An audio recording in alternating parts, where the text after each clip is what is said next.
have a big round of applause for the Varsity cheerleaders.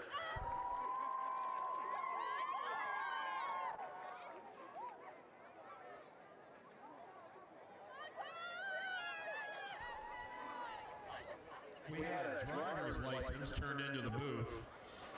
Sarah Louise Sarah, your enhanced driver's license is in possession of the announcer right now. So if you check and you're missing your license, Sarah, please come to the booth. Thank you.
Trust you to go to the bathroom and come right back. If you do not come right back, and I have to come to you, I'll spend your back and I'll take your car and sit down and talk to you.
Ladies and gentlemen, at this time, I'd like to introduce the starting lineup for tonight's game between the Sandusky and the Millington Cardinals.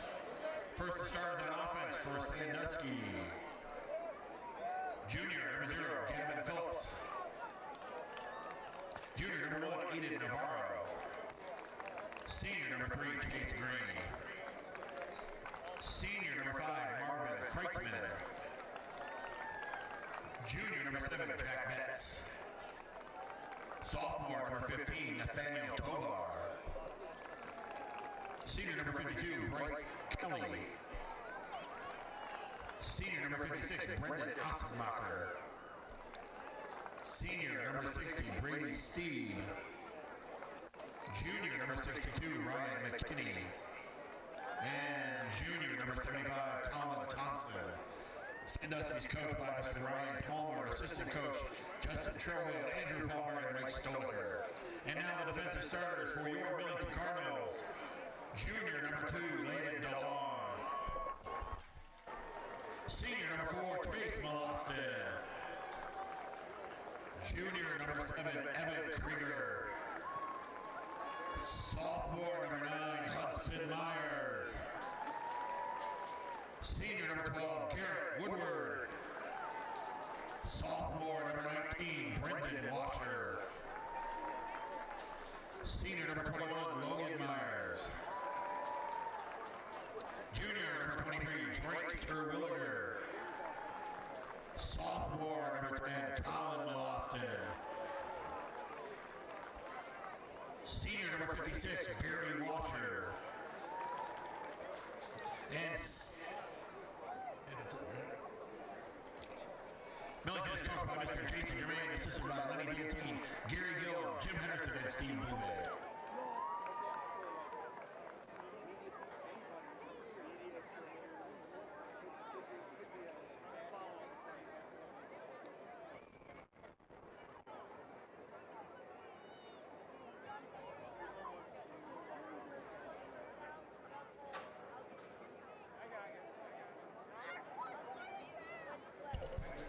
Tonight's officials are referee Thomas Bevelander, umpire Dale Clyde, line judge Timothy Walter, head linesman Jack Service, and back judge Braden Service.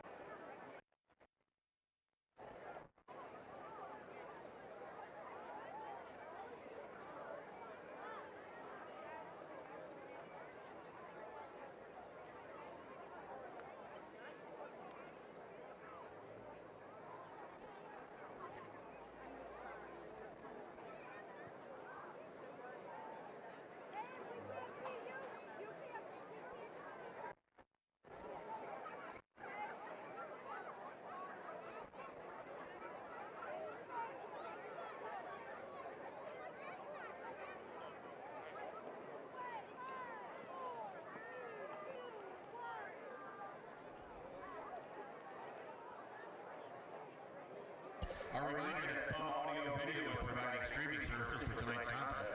You can watch and re-watch tonight's football game from the comfort of your home. Simply direct your browser to youtube.com or go to the nfhsnetwork.com and search for Thumb Audio Video. Thumb Audio Video is the official streaming partner of Millington Athletics.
Good evening.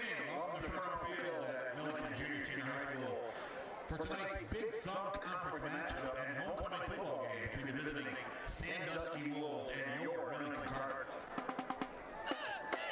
It's game time. It's time for both teams to give their best effort on the field and for everyone, players, coaches, and fans to show their best sportsmanship. Remember, nothing beats good sportsmanship. Distinguished guests, the privilege of this game was made possible by those who have fought and continue to fight for the freedoms we enjoy. Let us now honor and respect their efforts and our country. Civilian gentlemen, please remove your hats. Active and retired military, we encourage you to render the appropriate salute, and everyone able, please stand at attention, placing your hand over your heart as members of the Millington Arbela Fire Department, American Legion Post 164, raise the American flag, and under the direction of Ms. Melanie Hornzender, the Cardinal Marching Band performs our national anthem.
After defeating Sandusky Sterling in their home opener last Friday, tonight is homecoming at Millington High School and the beginning of Big Thumb Conference play for the Cardinals as they get set to square off with the Sandusky Wolves. Keying the ball for the Cardinals, number 3, Lane Jones. Millington won the coin toss and deferred their choice to the second half. So the senior number 3, Lane Jones, gets set to boot it away.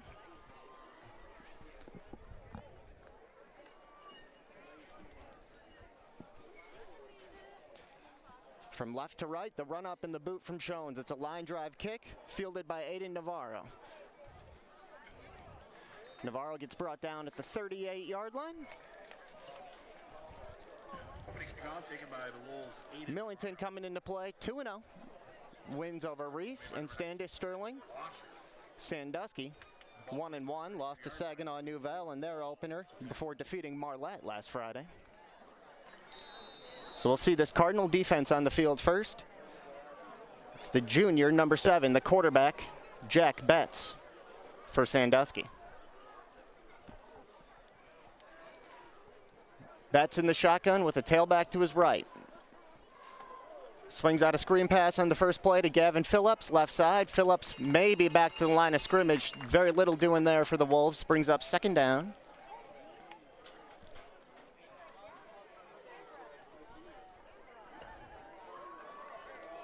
Jack Betts can pass complete to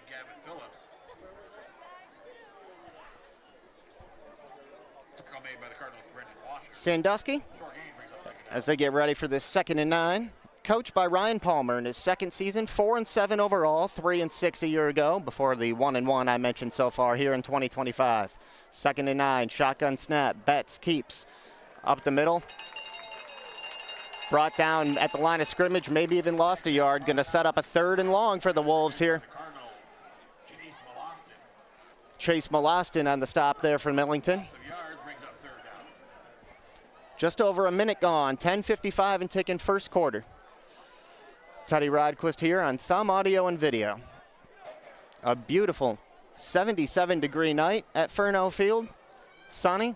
Sun will begin to set about 50 minutes from now. It'll be about 7:50 local time. 3rd down and 10.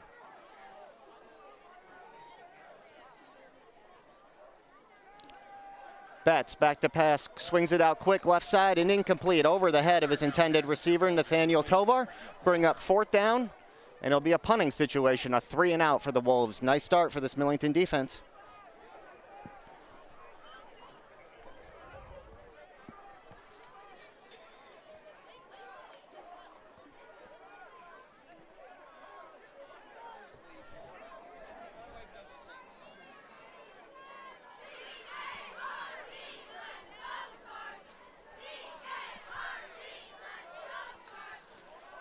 Jack Betts, in addition to being the quarterback, handles the punting duties, standing at his own 25-yard line. Layden DeLong, the junior number 2, back deep for Millington. Punt angled toward the right sideline and goes out of bounds just inside the 35-yard line. And they'll mark it right at the 35, and that's where this Millington offense will begin their first drive of the night. MillingtonAthletics.com is your place for scores, news, schedules, pictures, and more of anything related to Millington Athletics.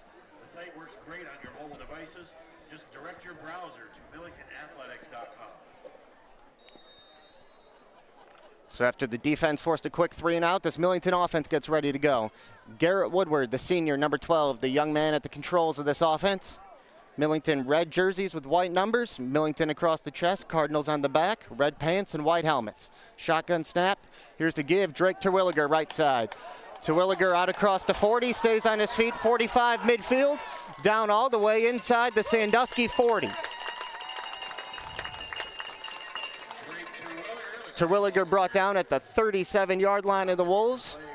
28-yard run on the first play of the night for the Cardinals.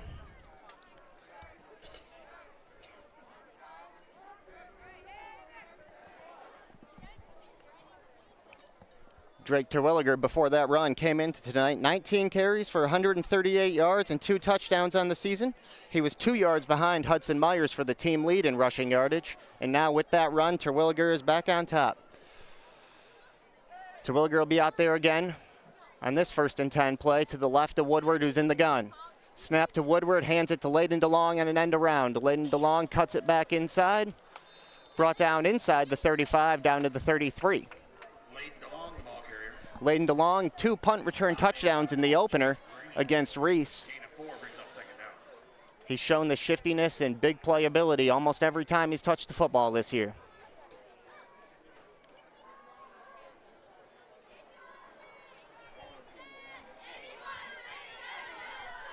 No score between Millington and Sandusky. 9:19 to play first quarter. 2nd and 6 for the Cardinals at the Sandusky 34-yard line.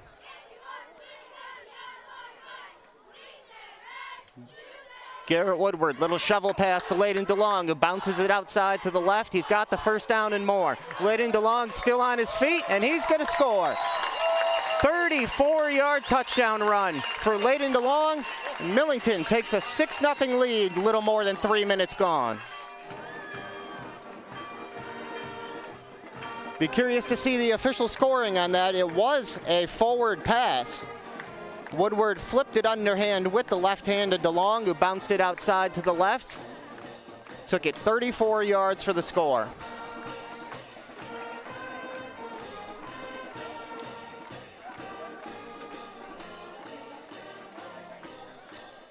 If it is classified as a run, that's the 1st rushing touchdown of the season for Layden DeLong. And if it's a pass, it'd be the 3rd touchdown pass of the season for Woodward.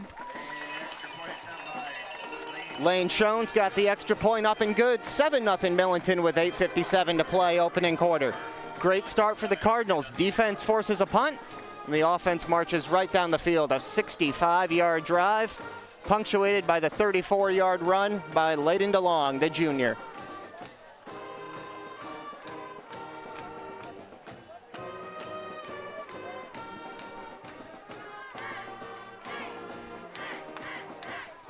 This Cardinal team, of course, head coached by Jason Germain, 38-3 in his 4 seasons with the Cardinals, and has won 16 games in a row.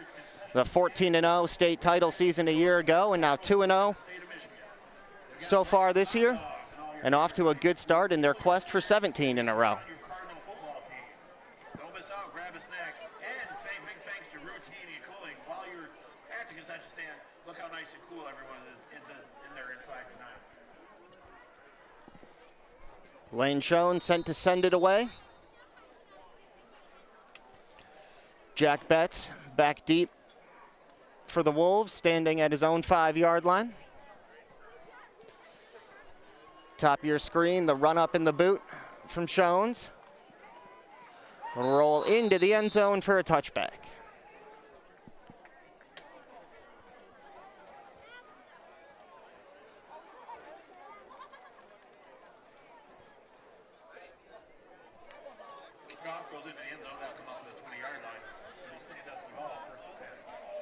The good kick from Lane Schoen's there that results in a touchback will bring the football out to the 20-yard line.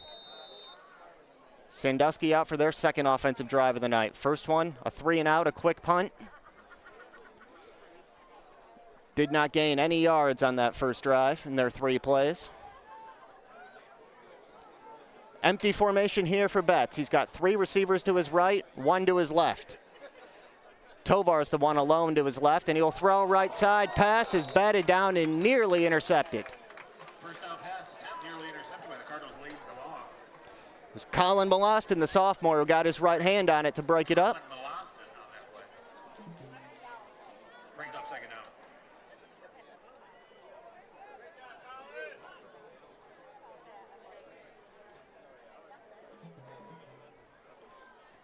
Three of the first 4 plays for this Wolves offense have been passes.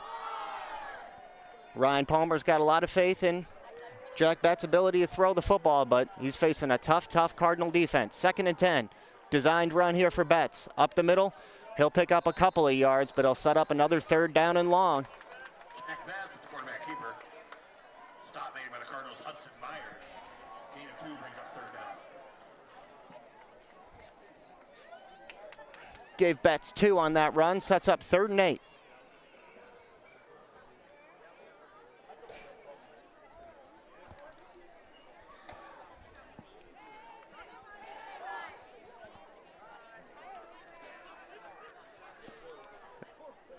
Senior number 55, defensive tackle Logan Riley, leading tackler for this Millington defense so far this season. 3rd and 8. Betts flushed out of the pocket to his right, throws on the run, incomplete, out of bounds. 3rd down pass attempt, falls incomplete, brings up 4th down.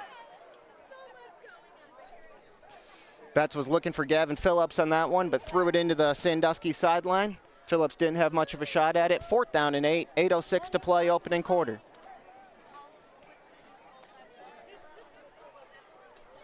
Wolves on their own 22-yard line.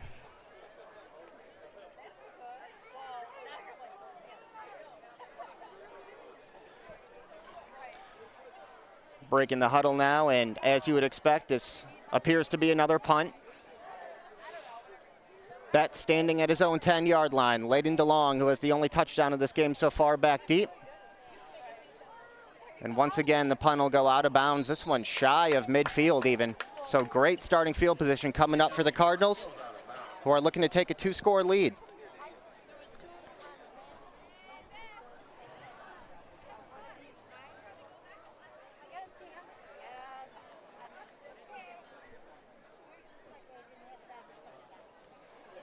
Punt marked at the Wolf 48-yard line.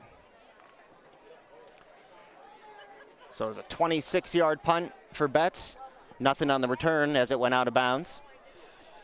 Millington beginning this drive in plus territory.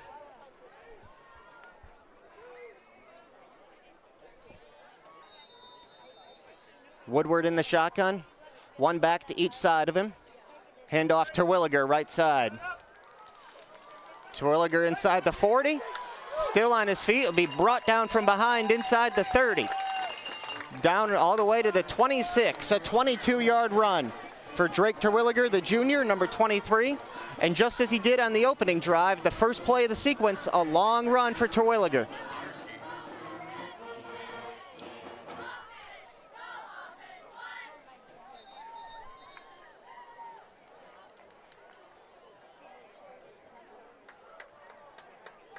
And with Drake Terwilliger continuing to gash this Wolves defense, Ryan Palmer will take his first time out. 7:41 to play first quarter, 7-0 Cardinals, and they're driving again.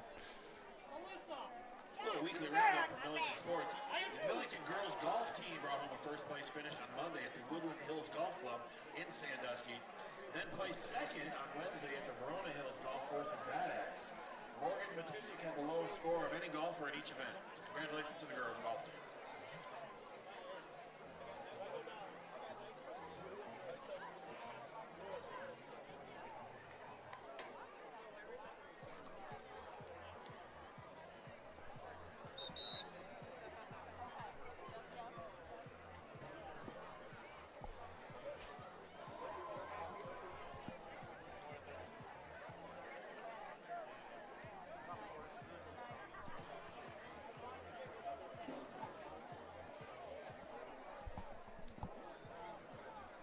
Teams wrapping up their timeout discussions. Back on the field now.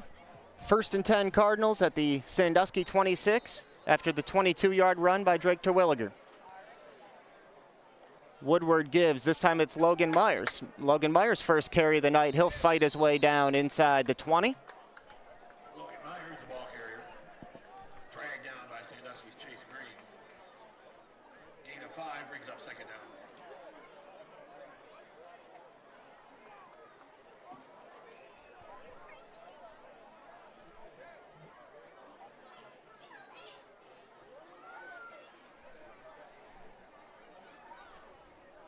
Gain of 5 on that play for Logan Myers. 2nd down and 5. Logan Myers had 74 yards and 2 touchdowns and only 7 carries against Sandusky Sterling last week, almost 11 yards per pop. 2nd and 5. Woodward back to pass for the first time tonight. Firing for the end zone. Incomplete. There was some contact, but no penalty flag on the play. Bring up 3rd and 5. Pass was intended for Layden DeLong. Scored the game's first touchdown on a 34-yard scamper.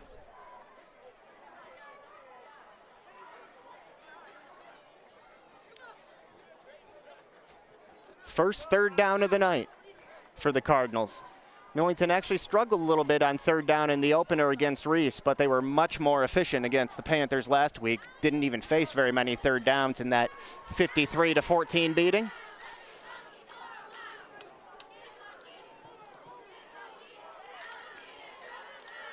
Third down and 5. Woodward under center for the first time. Full house backfield. He'll give Logan Myers up the middle. Myers fighting, driving the pile forward. Looks like he's a little short of the line to gain. He'll bring up 4th down. Logan Myers, the Cardinal ball carrier, led by a wall of Sandusky defenders. Short of the first down marker, brings up 4th down.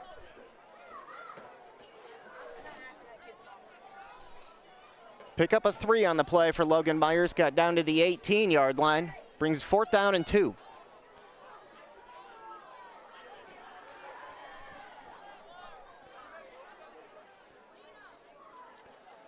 The 4th and 2, toss right side to Terwilliger. Hit right near the line to gain. And he got just enough. First down, Terwilliger. Needed 2, got 2.5. Drake Terwilliger having a big first quarter. And we're halfway through this opening quarter now. 6 minutes to play, 7-0 Cardinals. Fresh set of downs at the 16-yard line of Sandusky.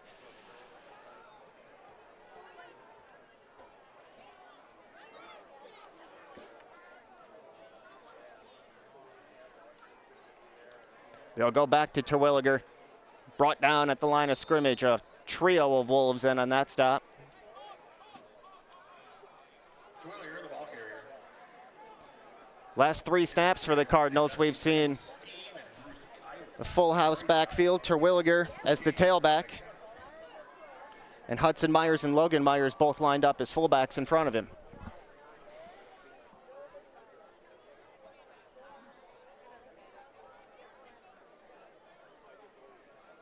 This time it'll be Terwilliger as the fullback with Logan Myers as the tailback. Give Logan Myers right side. Inside the 10, still on his feet, into the end zone. Touchdown Logan Myers, a 15-yard run.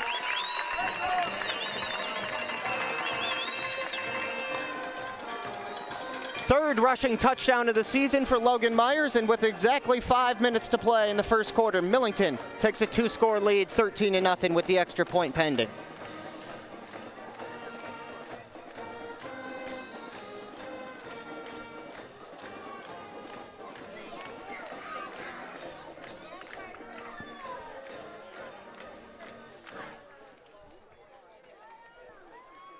Lane Schoen's out for the PAT. Good snap, good hold. Schoen's got it up and good. 14-0 Millington. Schoen's now 8 for 10, 80% on extra points this season. 7 minutes gone, opening quarter. Millington off to a terrific start. 14-0 Cardinals on Thumb Audio and Video. Here we go, Billy. Swing hard. As your local agent, I know you. I know every Saturday your son Billy plays Little League. We sponsor his team. And we know you love parking way too close to the field. That's why we tailor a unique policy for you and your car. Because sometimes something from out of left field can literally come from out of left field. That's simple human sense. Ask Whitney Insurance Agency in Lapeer if auto owners make sense for you.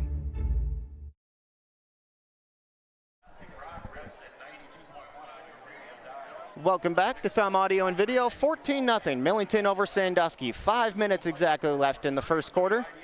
Logan Myers, a 16-yard touchdown run, gave the Cardinals this 2-score lead. 2 drives, 2 touchdowns for the Cardinals. 2 drives, 2 punts for the Wolves, who are about to begin their third drive. Football teed up at the 40-yard line. Here it is from Lane Schoens. This kick will be returnable. This is Chase Green. Hauled it in about his own 15, and he'll make it out to the 24-yard line. Roughly a 9-yard return for Green.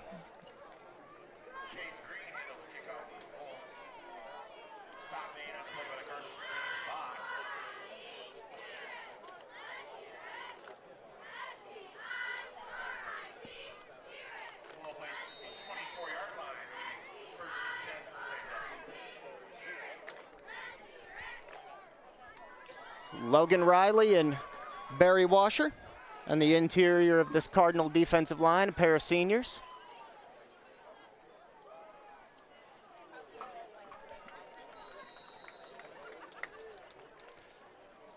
First and 10, Betts hands off to Green. Green will pick up 1 yard, get out to the 25.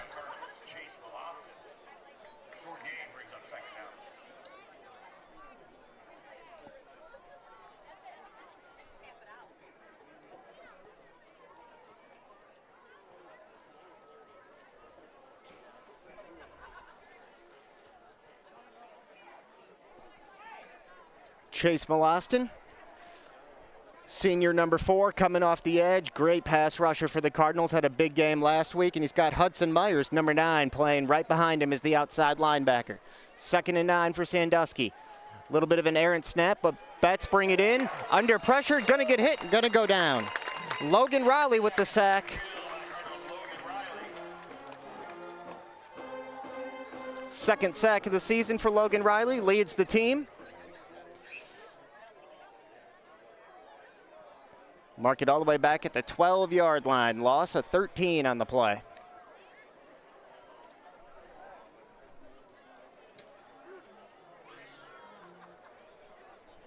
Third down and 22 now for the Wolves. Still in search of their first down of the night. Did not get one on either of their first 2 drives, and it's going to be a tall task here. 3rd and 22, 3:19 to play first quarter. Betts swings it out quick, right side, pass incomplete, broken up. Nice coverage there by Garrett Woodward.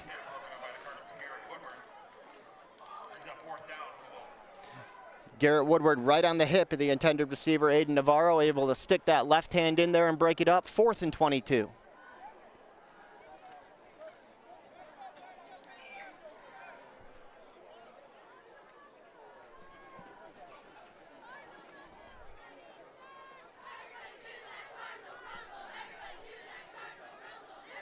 Betts to punt it away for the 3rd time in the first 8 minutes and 50 seconds of this game. Standing just outside his old goal line. Punt was nearly blocked, but he gets it away. And it'll be downed by Aiden Navarro inside the Wolves' 40-yard line. The 38 is where they'll mark it. So Millington's last drive started at the Sandusky 48, and this one, even better, will start at the Wolves' 38.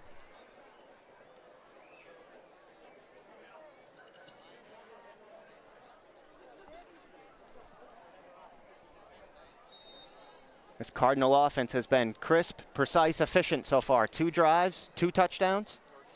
Layden DeLong the first, Logan Myers the second. Pistol formation here for Woodward. He's got Terwilliger as the deep back behind him. And the give is to Terwilliger, left side. Terwilliger picks up 2 yards on the play, down to the 36.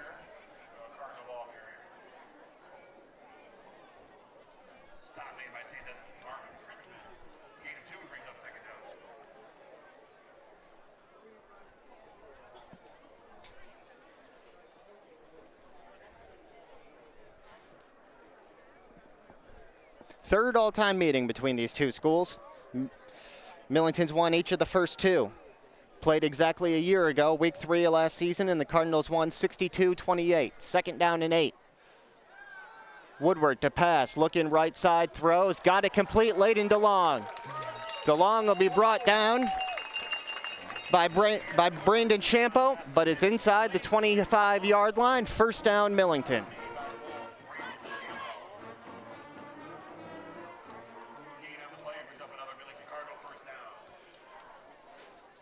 All the way down to the 22, a 14-yard connection there. Woodward to Layden DeLong.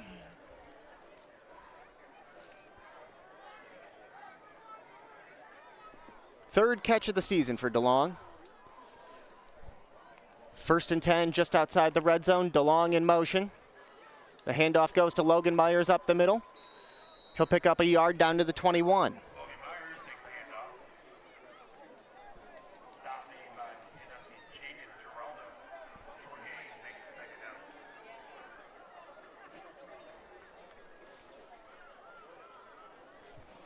Second down and 9 for Millington, and as we talked about when it happened, you have to get the official scoring on that Layden DeLong touchdown, whether it was be officially classified as a run or a reception. It was a forward underhand pass from Woodward, but either way, it was a 34-yard score for DeLong. 2nd and 9. Play fake, back to pass. Chase Molostin from Garrett Woodward, a 21-yard score. The play action drew the defense in. Woodward, nice touch on it. Found his tight end, Molostin. And it's 20-0 Cardinals still with 1:26 to play in the first quarter.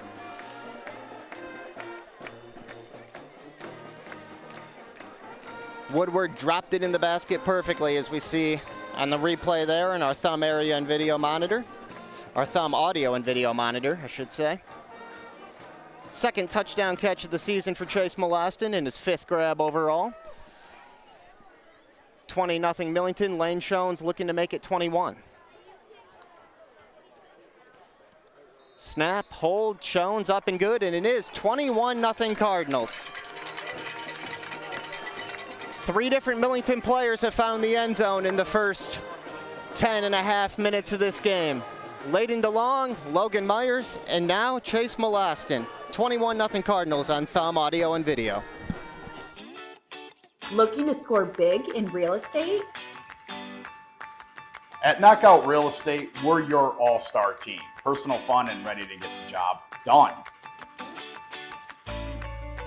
From Frankenmuth to Millington and all across mid-Michigan, we know the field, the plays, and how to win for you. Knockout Real Estate. Let's make your next move a win.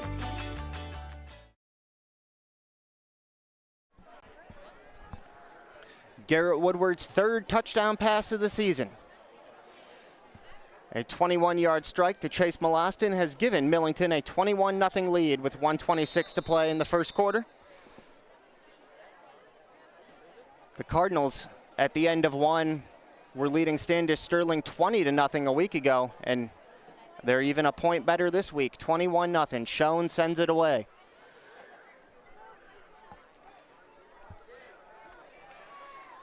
Chase Green will be hit and brought down shy the 20-yard line. Call it the 17-yard line. Not much on the return there for Green. It's been tough sledding for this Wolves offense. 3 drives, 3 punts, still in search of their initial first down of the night. Kickoff play broken up by the Cardinals. Number 5, Noah Stewart, the junior number 5, in there on special teams with the big hit for the Cardinals.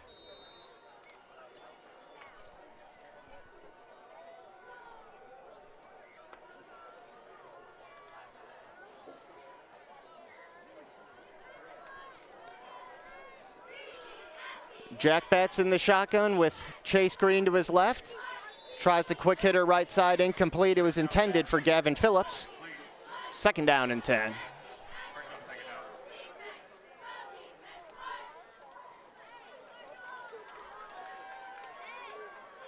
More passes than runs so far for Sandusky, but they've had a hard time connecting on them.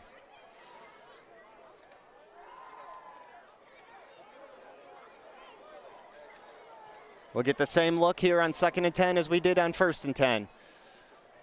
Chase Green, instead of being lined up to Betts' left, will be on his right this time. 2 receivers to either side. Once again, Betts looking right side, incomplete. Pass sailed over the head of Aiden Navarro, 3rd down and 10. Got to credit this Cardinal pass rush. They're not giving Betts very much time to throw, making him have to move his feet in the pocket, which is most likely affecting the accuracy of some of these passes. 3rd down and 10, Cardinal defense trying to force their 4th straight 3 and out.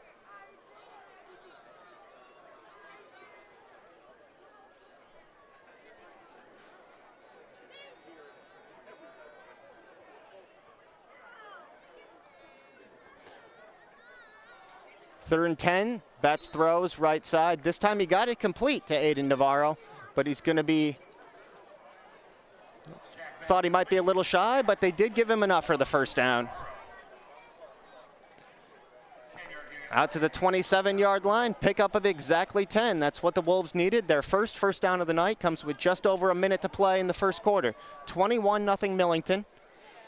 On 3rd and 10, Jack Betts finds Aiden Navarro for 10 yards to move the chains. 1st and 10 for the Wolves. Quick hitter left side this time, and Betts got it complete to Marvin Kreitzman. Kreitzman will be wrapped up right at the line of scrimmage, though. No gain on the play.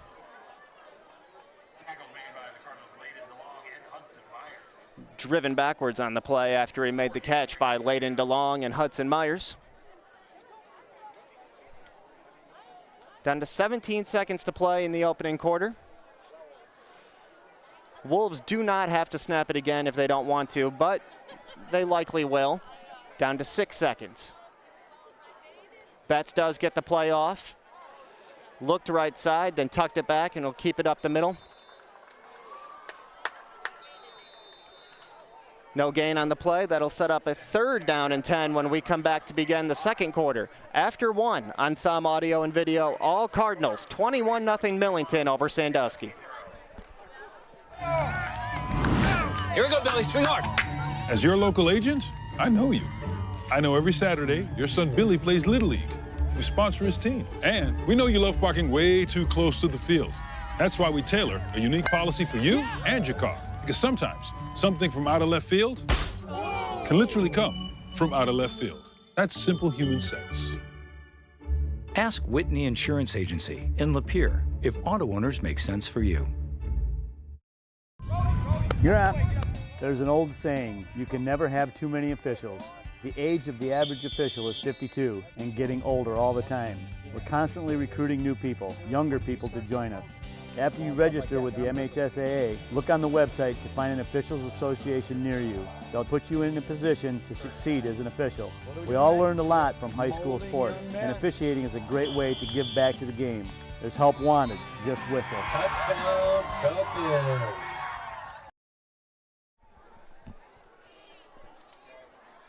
Start of the second quarter on Thumb Audio and Video, 21-0 Millington. 3rd down and 9 for Sandusky. We haven't had a penalty flag yet in this game, but Thomas Benlander is our referee. We'll hear from him at some point, almost certainly. Dale Clyde's the umpire, Tim Walters the line judge. Our head linesman is Jack Service, and Braden Service is the back judge. 3rd and 9 at their own 28 for the Wolves. High snap, corralled by Betts. He'll pitch it out to the left side to Green. Green will get out to the 30-yard line, gain of 2, sets up 4th and 7. Chase Molostin, the terrific Cardinals senior defensive end on the stop.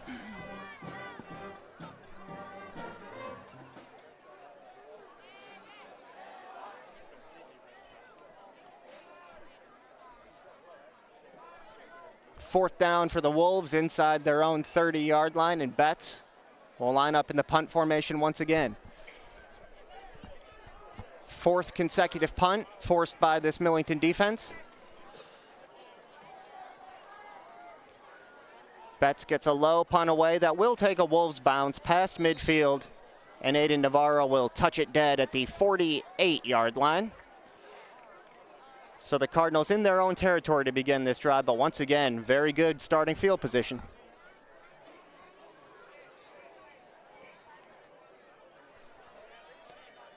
Three drives, 3 touchdowns for Millington in the first quarter. Layden DeLong had the first, Logan Myers the second, and Chase Molostin had the most recent one. 11:06 to play second quarter. Teams, of course, switch directions at the end of the quarter, so Millington now moving right to left. Terwilliger in motion, inside handoff, Hudson Myers. Myers knocked out of bounds at the 37-yard line of the Wolves. 15-yard run for Hudson Myers. Hudson Myers had a huge game against Sandusky Sterling. Ran for 115 yards and 2 touchdowns on only 7 carries. Came into tonight as the Cardinals' leading rusher on the season. Drake Terwilliger has since passed him, but with Terwilliger, Hudson Myers, and Logan Myers, a trio of terrific options for the Cardinals. 1st and 10, Woodward to pass, rolling to his right. Looking for Terwilliger, and he's got it complete. Drake Terwilliger pushed out of bounds inside the 10-yard line. Terwilliger down to the 9-yard line on that catch. 28-yard connection there, Woodward. Nice throw on the run to Terwilliger.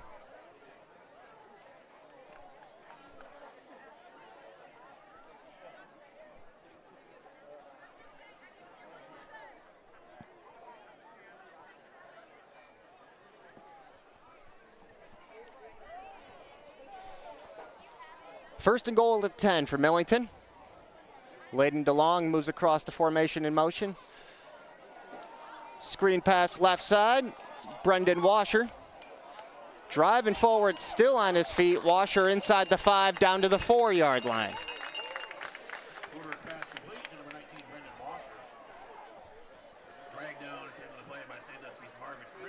Brendan Washer, only a sophomore. With Layden DeLong and Brendan Washer both having at least one more year in the program after this season. Head coach Jason Germain's got to love that. Couple of exciting receivers. Second and goal from the 4. 10:37 to play, second quarter. 21-0 Millington, and they're knocking on the door again.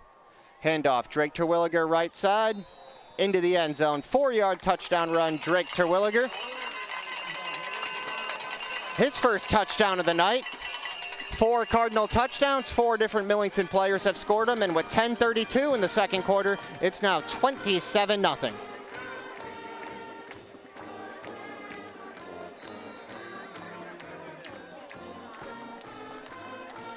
He had the 27-yard reception to get Millington into the red zone, and then Drake Terwilliger, the junior, punctuates the drive with a 4-yard run. Lane Shones now 4 for 4 on extra points tonight. Millington offensively cannot be stopped right now. 10:32 to play second quarter on Thumb Audio and Video. 28-0 Cardinals over Sandusky. Looking to score big in real estate? At Knockout Real Estate, we're your all-star team. Personal, fun, and ready to get the job done. From Frankenmuth to Millington and all across mid-Michigan, we know the field, the plays, and how to win for you. Knockout Real Estate. Let's make your next move a win.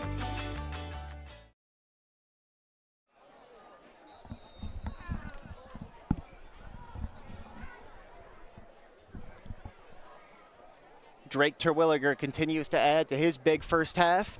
His 4-yard touchdown run makes it 28-0 Millington with 10:32 here to play in the second quarter. Cardinals have scored every time they've had the football. Sandusky's been forced to punt every time they've had it.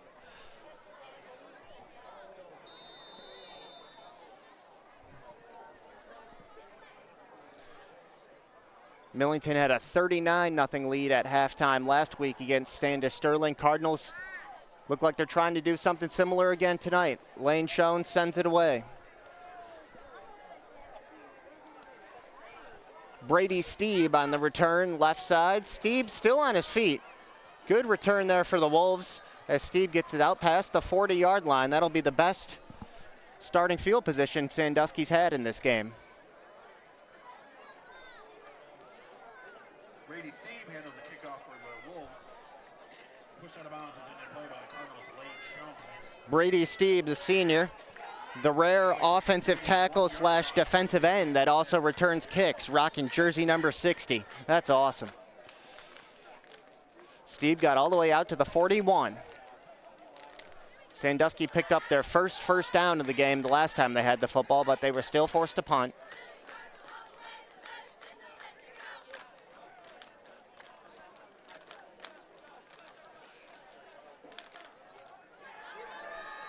Betts and Green in the backfield. Throw in right side, got it complete. Aiden Navarro wrapped up, a nice tackle there. Betts pass complete to Aiden Navarro. Wrapped up for the tackle by the Cardinals, Evan Krieger. Evan Krieger on tackle. It was a 3-yard gain, Betts to Navarro. Good tackle by Krieger. Under 10 minutes to play, second quarter, 28-0 Millington.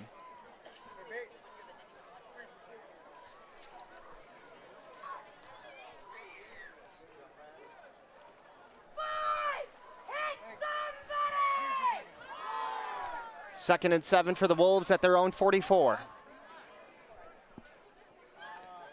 Chase Molostin off the edge, top of your screen. They swing it out quickly left side. Pass was complete. Gavin Phillips, but he was brought down behind the line of scrimmage. We'll see how big of a loss they spot it as. Anyone there sitting there by the truck, just kindly remind them, please turn your headlights off. All the way back to the 39-yard line. Loss of 5 on that play. The screen pass went backwards for the Wolves.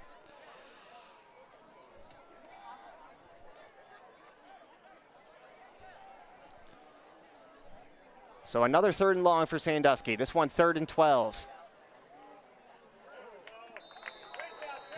High snap. Betts had to run it up the middle. Didn't have a whole lot of options, and he got out to the 40-yard line. Pickup of 1.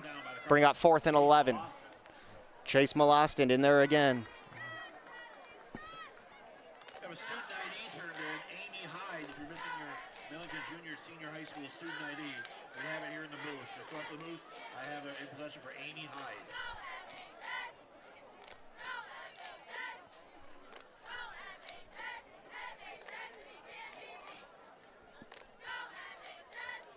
So after the 3-yard gain on first down showed a little promise, the busted second down play that lost 5 yards going to force Sandusky to punt it away again.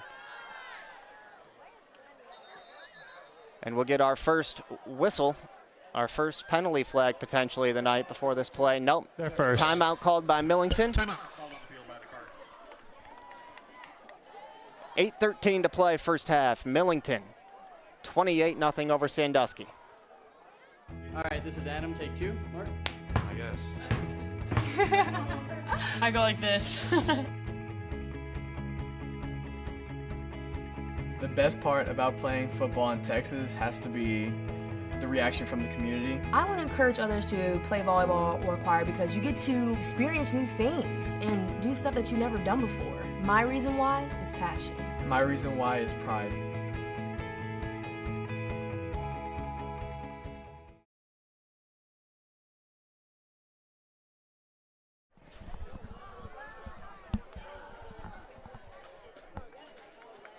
After the Millington timeout prior to this Sandusky 4th and 12. I think the Cardinals may have been expecting some sort of trickery on that play, and Jason Germain decided not to take any chances. Use one of his 3 timeouts.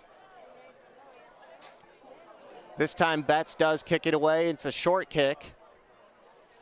Inside the 45. And it'll be downed at the 43.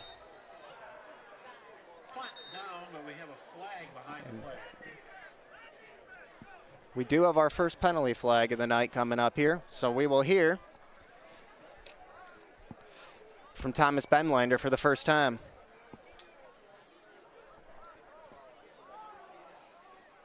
Running into the kicker on the defense. It's a 5-yard penalty. Repeat, 4th down. Penalty was running into the kicker. 5-yard penalty, not as severe as the roughing the kicker, which would have been a personal foul. It was a 5-yard penalty. And Sandusky has elected to repeat 4th down instead of adding it to the end of the play. So that moves the football out to the Wolves' 44-yard line. It's still 4th down and 6. Little pooch punt this time from Betts, and it's a much better kick than the last one. Layden DeLong has a shot at it from his own 25. DeLong right side. And he'll get out near the 40-yard line, and we got another penalty flag that came in at the end of the play.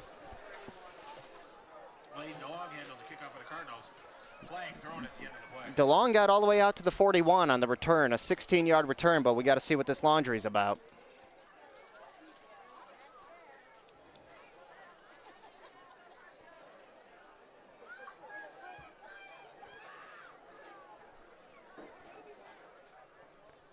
We had a running into the kicker on the previous punt. Personal foul, late hit, out of bounds on the kicking team. A 15-yard penalty will be added to the run. First down. So our first penalty flag of the night was on Millington. The second one's on Sandusky. A personal foul, late hit out of bounds, 15 yards from the end of the kick. There's a 16-yard return by DeLong, and then 15 more on the penalty. Brings it all the way down to the Wolves' 46. 28-0 Millington, 7:51 to play first half. 4 drives, 4 touchdowns for the Cardinals. They'll start this one with Drake Terwilliger. Or check that, it's Logan Myers this time, left side. Logan Myers, a Cardinal ball carrier. Stop made by the Wolves' Brendan Essenbacher. Myers got down to the 43, pick up a 3.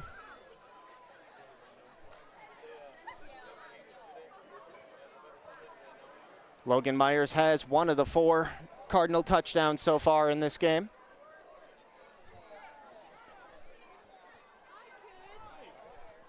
Second down and 7.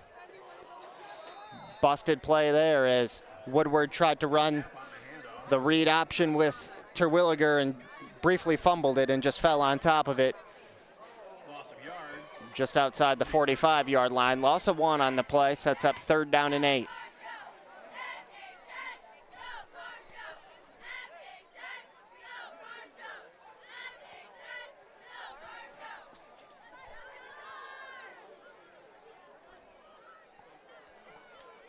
3rd down and 8 for Millington. Woodward under center. He's got Logan Myers and Terwilliger as fullbacks. He's back to pass. Looking deep, intended for Chase Molostin, incomplete. 3rd down pass attempt, both incomplete. Brings up 4th down. Jack Betts was in coverage that time for the Wolves. 4th down now. And for the first time tonight, it looks as if we will see a Cardinal drive that doesn't end in points as Lane Shones comes on the field to punt.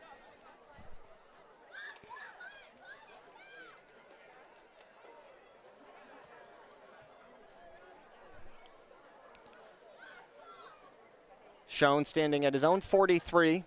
Jack Betts back deep at his own 6. Good kick here from Lane Shones. It'll be fielded by Betts inside the 10. Breaks the initial tackle. Betts out past the 25, and he'll be hit and knocked down at the 27. 19-yard return for Jack Betts. Tackle made by the Cardinals, Drake Terwilliger. Drake Terwilliger doing it all tonight. Touchdown run. Big 27-yard catch, and that time making the tackle on special teams.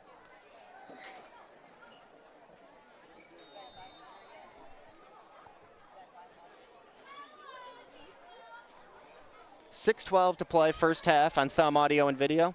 28-0 Millington. Cardinals off to a really good start in their push to start this season 3-0. Every Wolves drive so far has ended in a punt. All 5 of them. This is drive number 6. Jack Betts in the gun, gets the snap. Fakes to give to Gavin Phillips and keeps it himself around the right side. Knocked out of bounds by Evan Krieger. Pushed out of bounds by the Cardinals, Evan Krieger.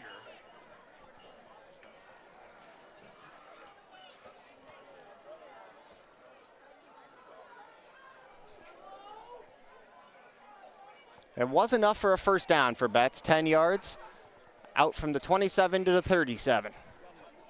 Second first down of the night for the Wolves.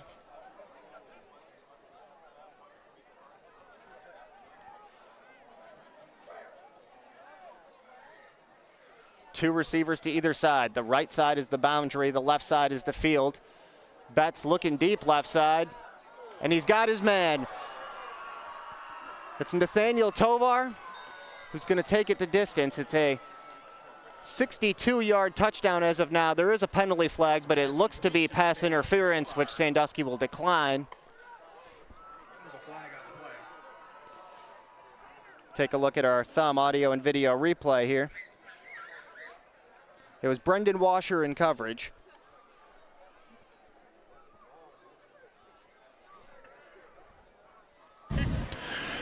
Pass interference on the defense.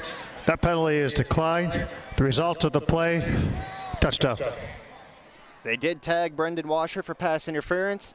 The Wolves decline it, and Sandusky's on the scoreboard for the first time. 28-6 with 5:53 to play in the opening half. A 62-yard touchdown pass. Jack Betts to Nathaniel Tovar. Tovar only a sophomore.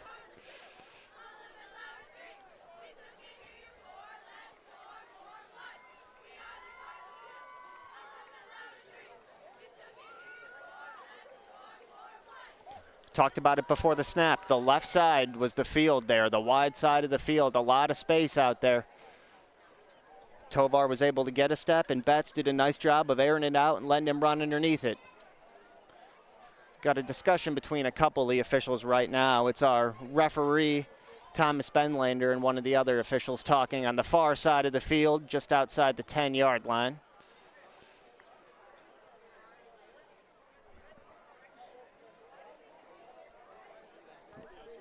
Now the line judge, Tim Walter, will come join the conversation as well.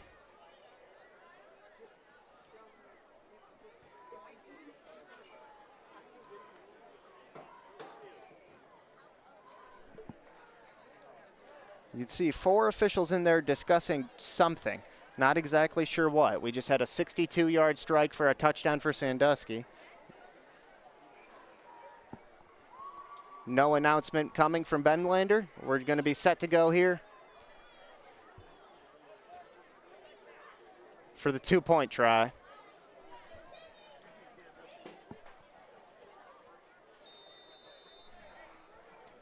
Wolf offense staying on the field. Going to try to go for 2 here. Betts running the option right side pitch to Green, but he's going to come up a few yards short of the goal line. Chase Molostin in there on the tackle. 5:53 left first half. Cardinals still comfortably in front, but Sandusky gets on the scoreboard for the first time, 28-6. Looking to score big in real estate? At Knockout Real Estate, we're your all-star team. Personal, fun, and ready to get the job done. From Frankenmuth to Millington and all across mid-Michigan, we know the field, the plays, and how to win for you. Knockout Real Estate. Let's make your next move a win.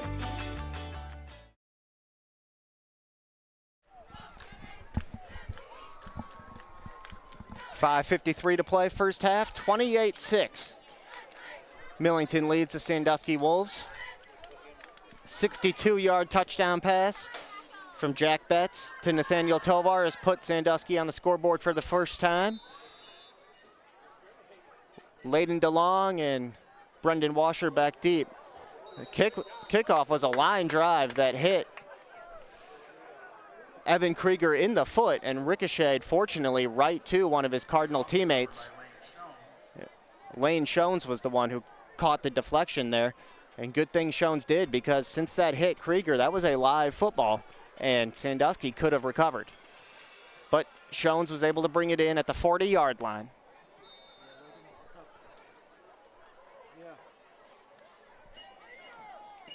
Up until each team's last turn, Millington had scored every time they'd had the football, and Sandusky had punted every time. Well, that flipped during the last sequence. Millington was forced to punt, and then Sandusky scored their first touchdown of the night.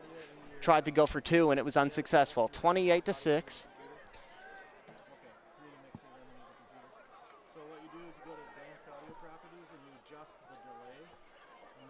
Garrett Woodward under center. Brings Chase Molostin from the left to the right of the formation.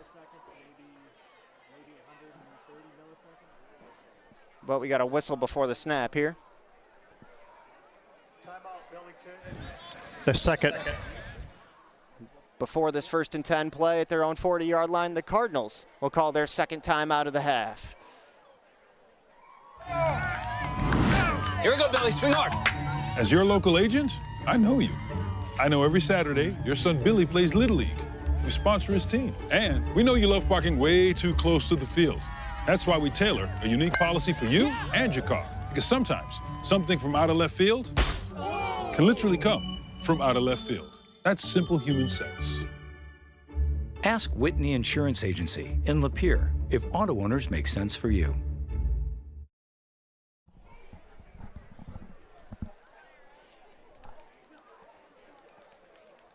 Cardinals used their second time out of the half before this drive even begins. 28-6 Millington, 5:51 to play first half on Thumb Audio and Video. 4 different Cardinal players have scored the touchdowns for Millington.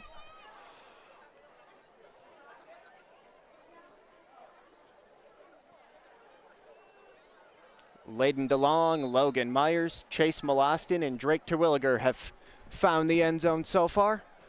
1st and 10 Cardinals at their own 40-yard line. Garrett Woodward gives Drake Terwilliger. He's had a big first half, but that time he slipped behind the line of scrimmage. He'll lose a yard, lost his footing on the play. Tripped up by Sandusky's Chase Green. Loss of yards brings up second down. Chase Green, the senior, officially credited with the tackle there for Sandusky. One of the easiest tackles he'll ever have. Certainly beats trying to wrap Drake Terwilliger up. He's tough to bring down. 2nd and 11 after that 1-yard loss. They'll keep it on the ground, this time with Logan Myers. Had the football wrapped behind his back and fumbled it up in the air. And it looks to be covered by Sandusky, still waiting on the official signal. It is. The Wolves recover it at the Millington 44-yard line. We'll take another look at it here. Logan Myers had the football knocked a little loose. tried to keep it behind his back, and then it vaulted up in the air and was eventually recovered by Gavin Phillips. Number 0 was the one who brought it in for Sandusky.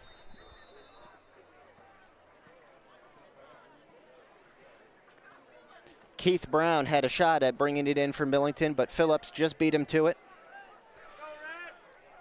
Nice job by Brown, though. Offensive lineman getting downfield, trying to help his running back out. So 1st and 10 for Sandusky at the Cardinal 44-yard line. Pass complete left side, Nathaniel Tovar again. Tovar had the 62-yard touchdown on Sandusky's last drive. Got another catch here, this one for about 6. Or we'll call it 5, down to the 39-yard line, 2nd and 5.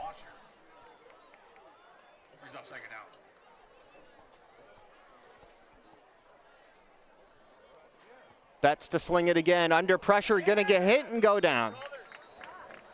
Chase Molostin. But there is a penalty flag on the play. Tackle in the backfield by the Cardinals. Chase Molostin. Flag on the play. Flag was in the secondary.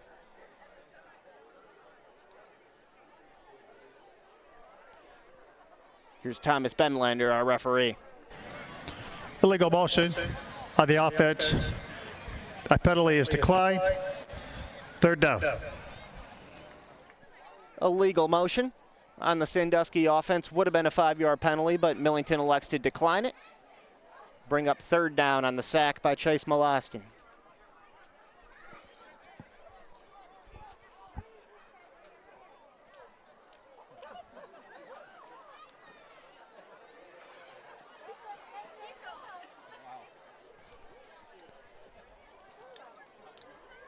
It's a 7-yard loss on the sack, brings the football back out to the 46.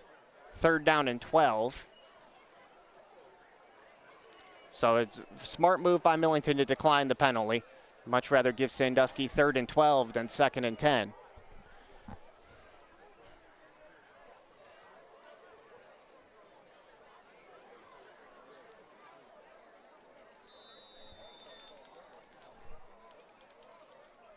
Third and 12 for Sandusky at the Millington 46. 4:31 to play, first half. 28-6 Millington with the lead.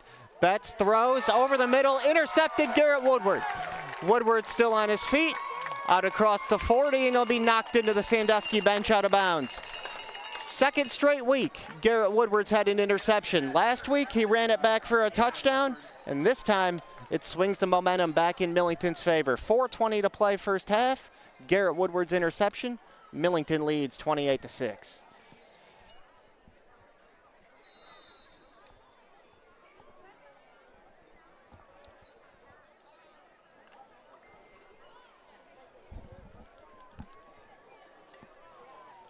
A quarterback helping his own cause. A nice grab there by Woodward. All hands on the interception. Millington will begin at the 41-yard line. Pitch, left side, Drake Terwilliger. Terwilliger gets all the way out to midfield. Pick up a 9 on the play. Drake Terwilliger will get the official stats at the half, but if he's not already there, Drake Terwilliger closing in on 100 yards here in the first half. 100 yards just rushing. He also had a 27-yard reception.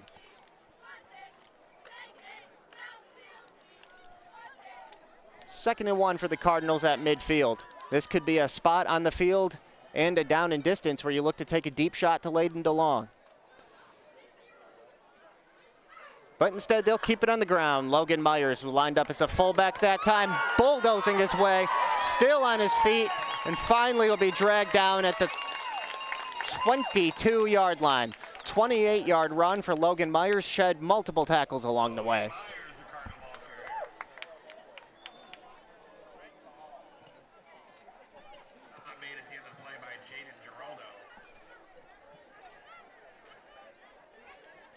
Looking at the replay there, Logan Myers, just good old-fashioned football there. Lowered the shoulder and ran right over number 0, Gavin Phillips.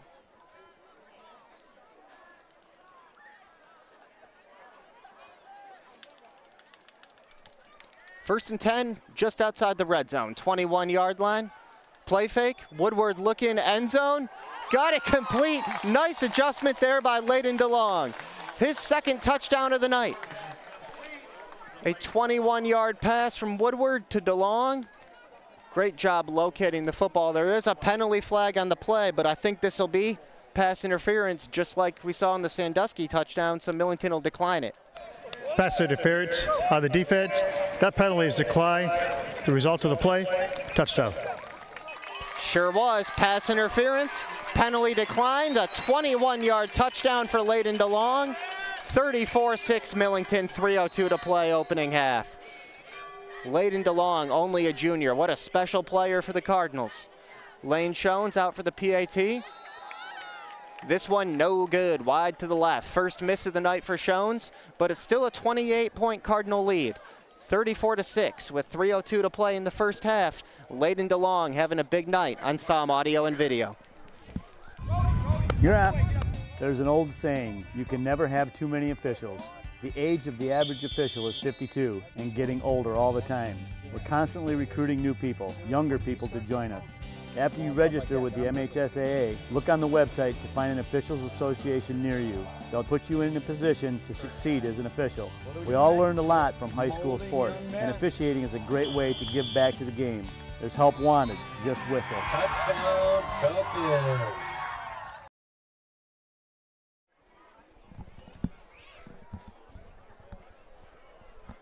Layden DeLong, the junior, his second touchdown of the night. A 21-yard reception out of the hand to Garrett Woodward. It is 34-6 Millington with just over 3 minutes to play in the first half.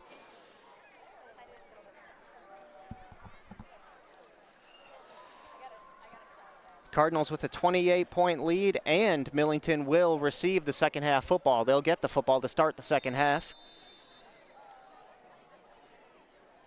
Got a great crowd on hand, a lot of homecoming festivities planned for halftime here on a beautiful night at Furneaux Field. The kick from Lane Shones. Brady Steeb on a hop. Steeb out across to 25, 30, 35, 40. Steeb will be finally brought down by Lane Shones, the kicker making the tackle just shy of midfield. Talked about Steeb on the previous return. He's a very big kick returner. He's an offensive lineman and a defensive end. Able to bring that one from inside his own 10 all the way out to the 49.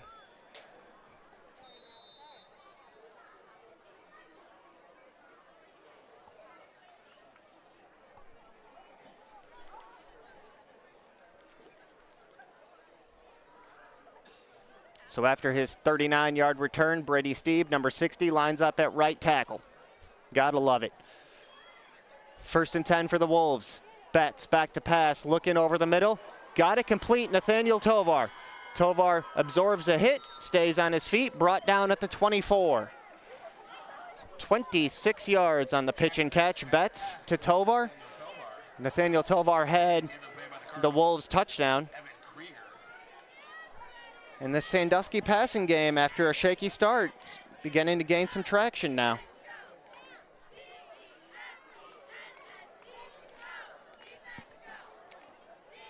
.2:30 to play first half. Wolves still have 2 timeouts.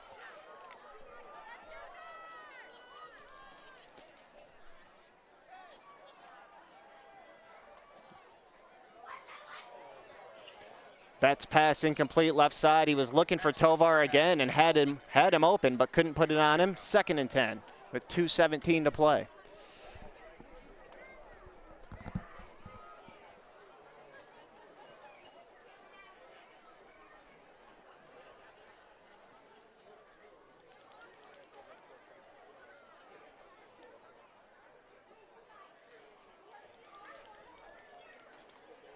Layden DeLong, number 2, the deep safety for this Cardinal defense, and has 2 touchdowns on the other side of the football. Evan Krieger alone in single coverage to the left, top of your screen. Errant snap. Nice job by Betts just to get it to Chase Green. But Green wrapped up for a loss back at the 26. Logan Myers got to Green that time, brings up 3rd down.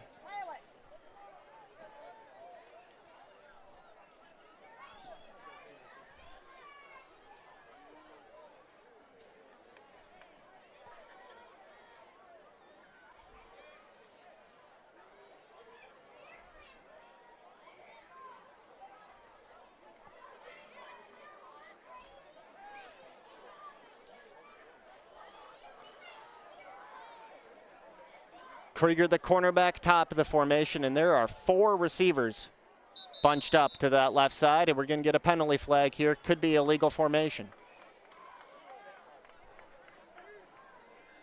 Delay a game, offense, 5-yard penalty. Repeat, 3rd down. It was not an illegal formation, but it was a delay of game. Betts couldn't beat the play clock that time. 5-yard penalty, so the 3rd and 12 becomes even tougher. Now 3rd and 17. Moves the football outside the 30-yard line to the 31.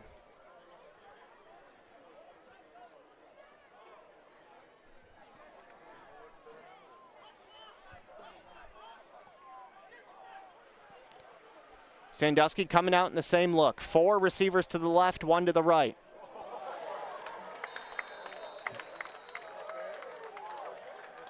That time, Barry Washer, number 56, was able to burst right through the middle line of scrimmage and sack Betts. Loss of 3 on the play, out to the 34. Now 4th down and 20.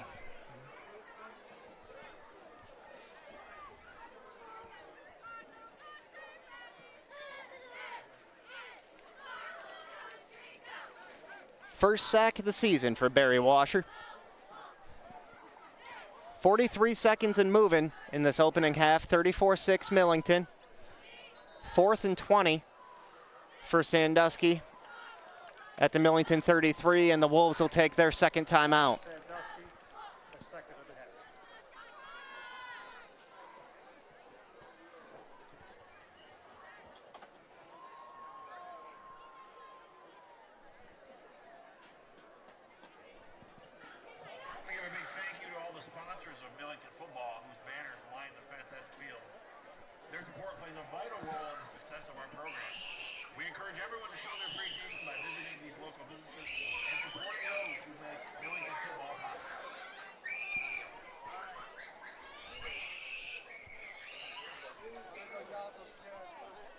Shortly after 8 p.m. local time here. Sun has set, floodlights are on, and it's 4th and 20 for Sandusky as the Wolves took their second timeout to talk about what they want to do here. They're at the Millington 33-yard line with 37.9 seconds remaining in the opening half.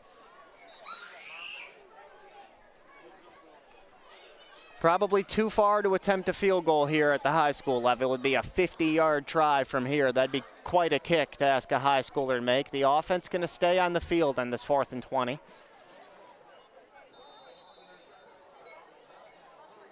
Jack Betts with Chase Green to his left.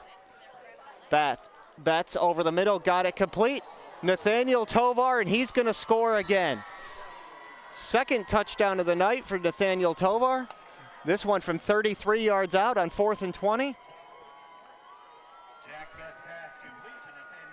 And it's now 34-12 Millington with 29.3 seconds left in the second quarter. So on 4th and 20, not only did Sandusky find a way to pick it up, they pick up 6 points. Nathaniel Tovar, second touchdown catch of the half. The Wolves went for 2 after their first touchdown and were unsuccessful. Indications are they're going to go for 2 here again. 22-point Millington lead, 34-12. Getting to the point now where you got to keep an eye on Tovar every snap. He's out wide to the left, the furthest away from the football. Designed run for Betts, trying to get around the edge right side. And he did. He got it. 2-point conversion good on the run by Jack Betts, and it's now a 20-point game. 34-14. Millington in the lead. 29.3 seconds to play in the first half on Thumb Audio and Video. Here we go, Billy. Swing hard. As your local agent, I know you. I know every Saturday your son Billy plays Little League. We sponsor his team. And we know you love parking way too close to the field. That's why we tailor a unique policy for you and your car. Because sometimes something from out of left field can literally come from out of left field. That's simple human sense. Ask Whitney Insurance Agency in Lapeer if auto owners make sense for you.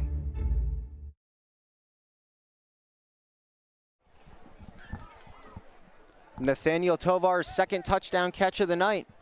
This one from 33 yards out has made it a 20-point game, 34-14. Millington still with the 3-score lead. Tovar up over 100 yards receiving in the first half already. DeLong and Brendan Washer back deep for the Cardinals to receive this kickoff. DeLong at the top of your screen, Brendan Washer on the bottom.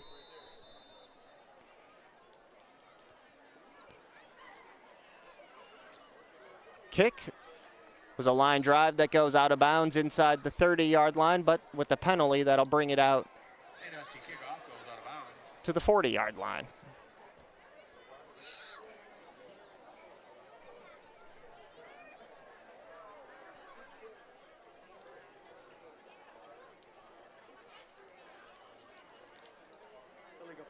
Kickoff. The ball we were placed at the 35. First up. Or check that, the 35-yard line, not the 40-yard line. So the penalty really only cost Wolves about 5 yards from where the football actually went out of bounds, but free kick out of bounds, so 35-yard line is where Millington will begin this drive. Woodward back to pass, over the middle, got it complete, Drake Terwilliger. Terwilliger made the catch and then fumbled and was able to recover his own fumble at the 45-yard line. Pick up a 10, first down on the play.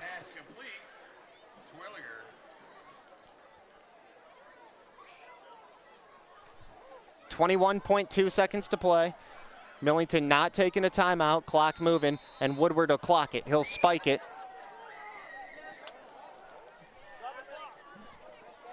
The clock went all the way down to 13.4, but there should be more time than that. It ran for a good about 4 seconds after the spike. We'll see if they adjust the clock at all.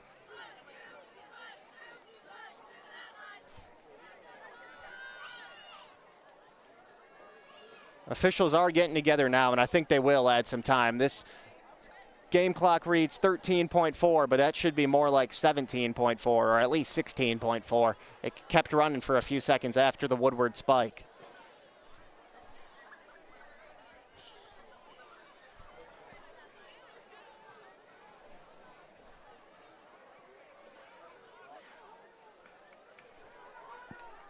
Officials still discussing this. Just inside the Millington 45-yard line here.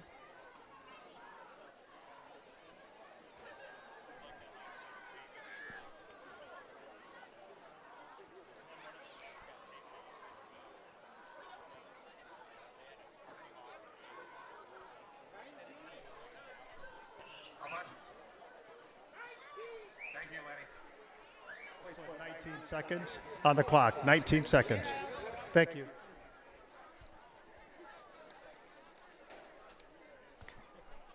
And there's the word from Thomas Bemlander, put 19 seconds on the clock. So they add 6.6 seconds, even better than I thought it would be. 19 seconds. Got the clock situation all sorted out. 2nd and 10 after the spike on first down. Millington still with the timeout. Woodward flushed out of the pocket to his left. He's going to have to run, and wisely gets out of bounds into Wolf territory. Down to the 45-yard line. Pick up a 10 for Garrett Woodward on the scamper. Another fresh set of downs, down to 11.6 seconds remaining in the half.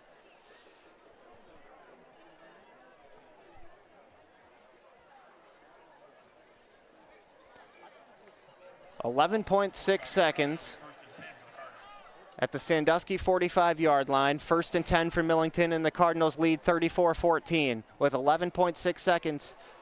And you do have a timeout. You got time for certainly 2 more plays here. You know, you can complete something inbounds. Woodward hit as he throws, and that pass is incomplete. Down to 7.1 seconds. So now you could try a real quick hitter and then take that timeout or get out of bounds. If it's quick enough, you could still run 2 more plays in this last 7.1 seconds.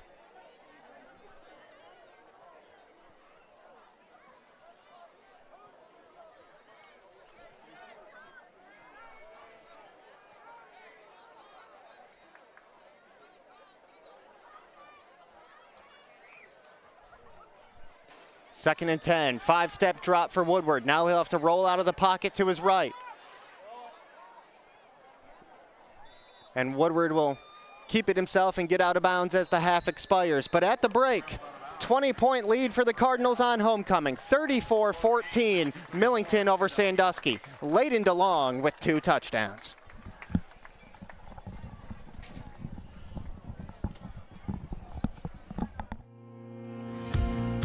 Looking for a real estate team that's personal, fun, and gets the job done? At Knockout Real Estate, we're all about making your buying or selling experience smooth, exciting, and maybe even a little unforgettable. From Frankenmuth to Millington and everywhere in between, our team knows Mid-Michigan inside and out. Knockout Real Estate, We're in your corner.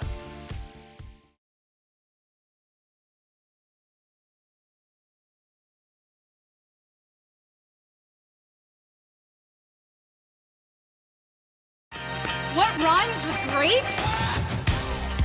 Participate. Where does greatness start? Here, in the classroom. On the diamond. In the pool. On the field. Where will your greatness take you? To better grades. To more friends. Yeah! Be great. Participate!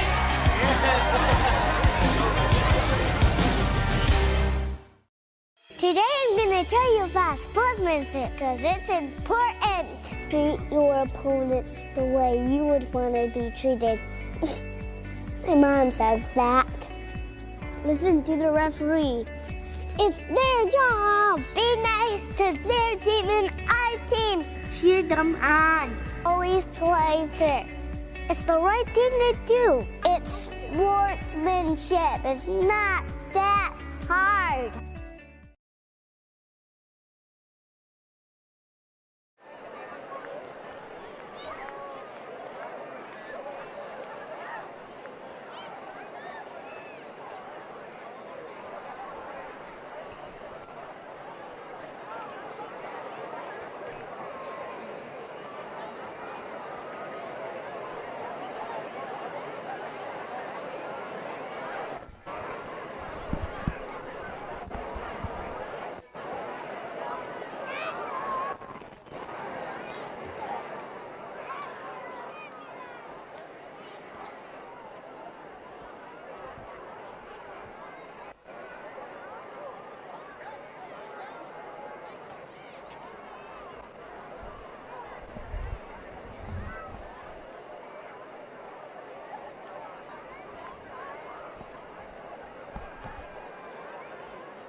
At this time, I'd like to introduce to you the freshmen, starting with the freshmen, the class representatives, followed by the senior king and queen candidates.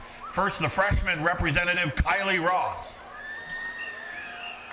Kylie is escorted by her parents, Aaron and Cassie Ross. She's involved in wrestling, softball, and student council. Her future plans are to be a part of her dad's business and continue wrestling in college. Admits she could not live without her parents because they push her to be a better person every day.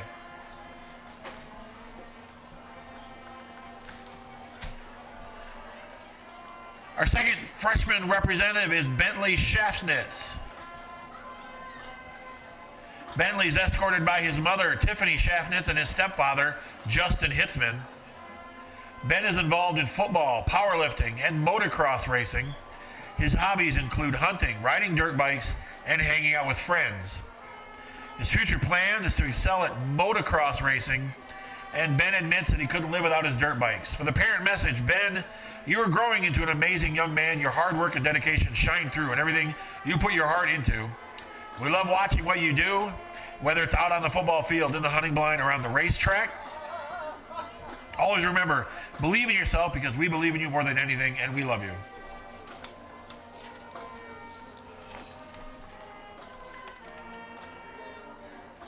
Your sophomore representative is Lola Ratza. Lola is escorted tonight by her parents, Garth and Aurora Ratza. Lola is involved in golf, soccer, and student council. Her hobbies include reading and spending time with her friends and family. Her future plans are to attend Michigan State University to pursue a degree in engineering, and Lola admits she couldn't live without her cats. For the parent message, congratulations, Lola. We're so proud of you. We cannot wait to see what you do in the future. Love, Mom and Dad. Our sophomore representative tonight is Boston McMillan. Boston is escorted by his father, Ryan McMillan, and mother, Megan Blazer. Boston is involved in football and enjoys hanging out with his friends in his free time. His future plans include becoming a millionaire. For the parent message, Boston, we love you so much and are proud of the young man you are becoming. Your strength and determination will take you anywhere you want to go. Love, Mom and Dad.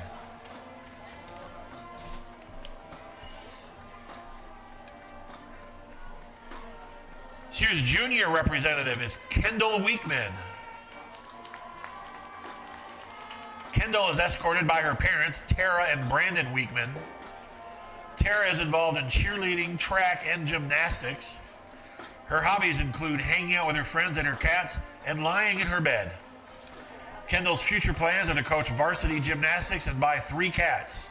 And she admits she could not live without her family and her teammates.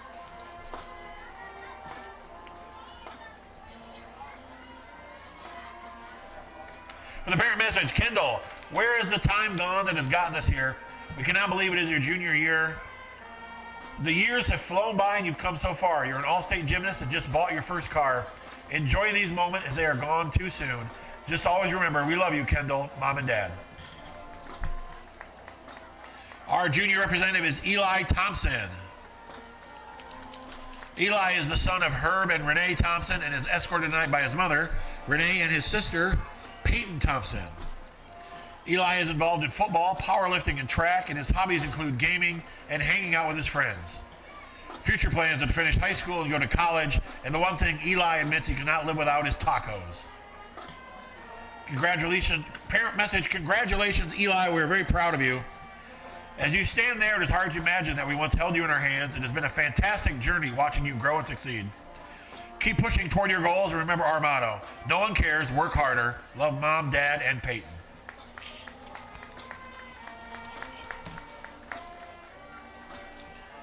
Our first senior queen candidate tonight is Kieran Earhart. Kieran is escorted by her parents, Mitch and April Earhart.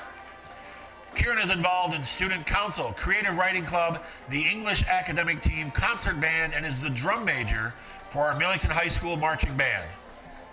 Her hobbies include music, composition and performance, boxing, writing, and talking too much.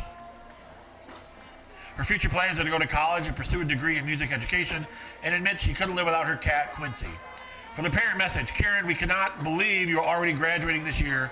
We know that whatever path you take, the world will be shifted to a better, brighter, and more musical place. We love you and we're proud of you. Our senior king candidate is Hunter Dennis.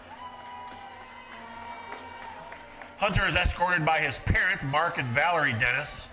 Hunter is involved in football, baseball, and National Technical Honor Society. His hobbies include hunting, fishing, and time spent with family and friends. Hunter plans to pursue a career in law enforcement and cannot live without his Lord and Savior, Jesus Christ. For the parent message, there isn't a day that goes by where we aren't proud of you, not because of your accomplishments, but because of who you are as a person.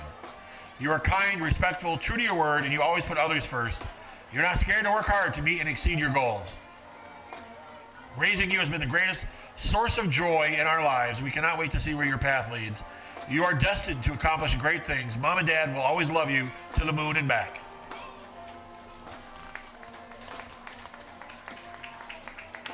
Second queen candidate tonight is Grace Erlenbeck. Grace is the daughter of Philip and Jill Erlenbeck. She is escorted tonight by her father, Philip, and her friend Addison Finkbeiner. She is involved in cross-country, dance, handbells, drama, student council, creative writing, and band.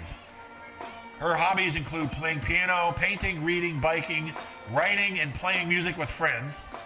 Future plans are to attend college, pursue a degree in education, and admit she couldn't live without her favorite person, her twin, Connor.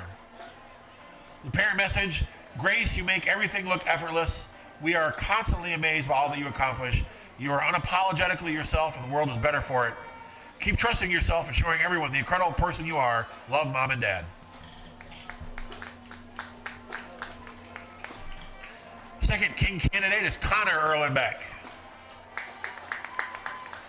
Connor is the son of Philip and Jill Erlenbeck and is escorted tonight by his mother, Jill, and his good friend, Isaac Kettlehut.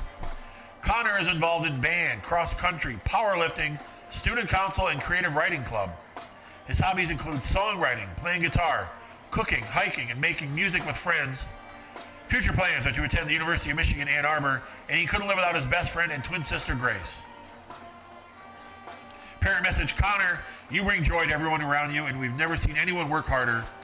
Sometimes success simply means looking in the mirror and so you can see what we see. Keep chasing your dreams and remember, a life ain't a life until you live it. So go live it. Love, Mom and Dad.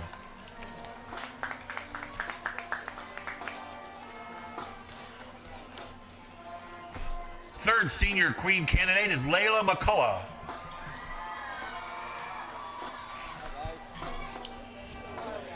Layla is escorted by her mother and stepfather, Jessica and Joe Mahan, and her father, Rob McCullough. Layla is involved in volleyball and is the vice president of the senior class and student council. Her hobbies include volleyball, going to the gym, and hanging out with her friends.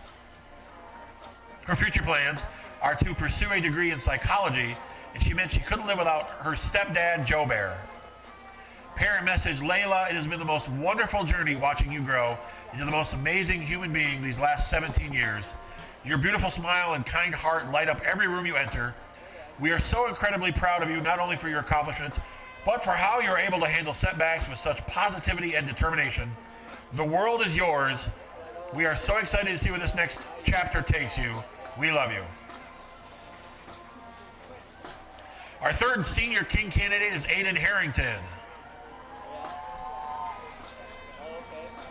Aiden is escorted by his parents, Chris and Jesse Harrington. His hobbies include hunting, fishing, and working on cars. Aiden's future plans include becoming certified in HVAC and admits he couldn't live without his mom. Parent message: shine bright, Aiden. We are so proud of the young man you've become. Love, Mom and Dad.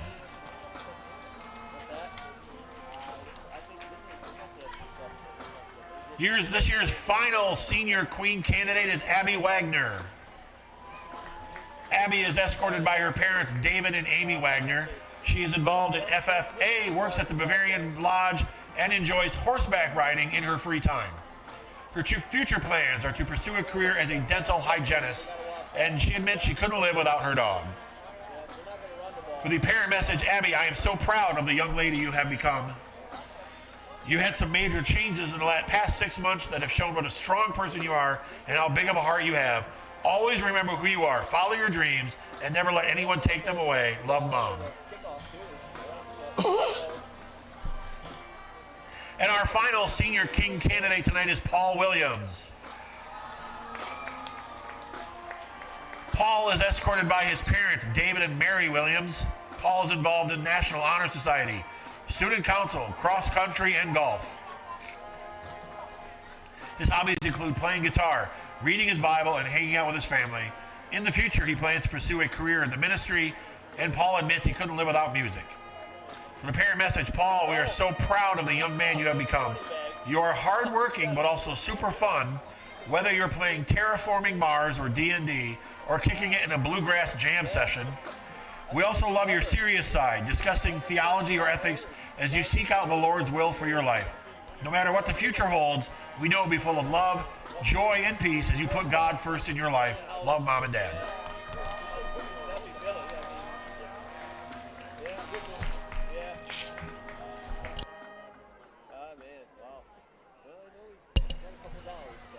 Here to crown this year's king and queen are the 2024 homecoming king, Jacob Flutie, and the 2024 homecoming queen, Jada Erdman. At this time, will the senior king candidates please move to the center?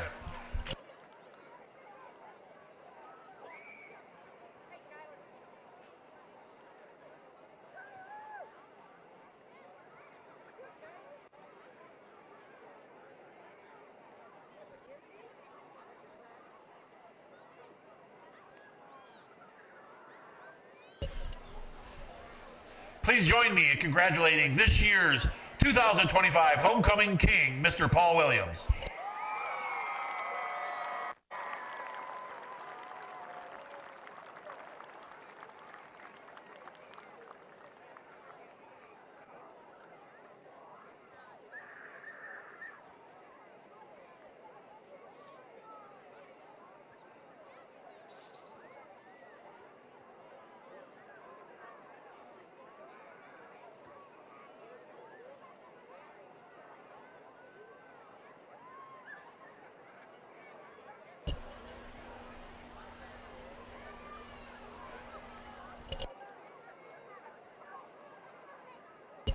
Now, if we could have the senior queen candidates, please move to the center.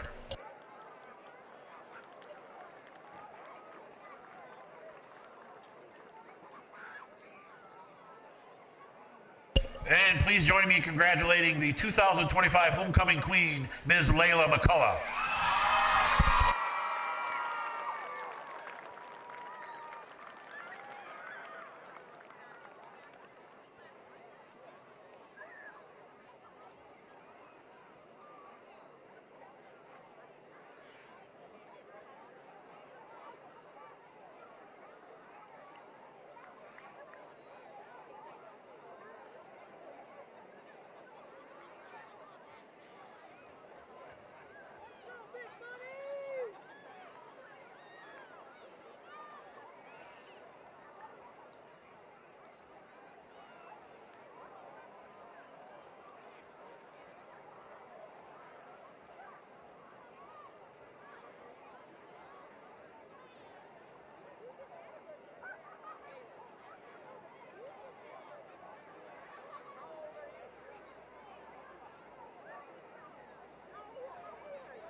Is the band ready for their halftime?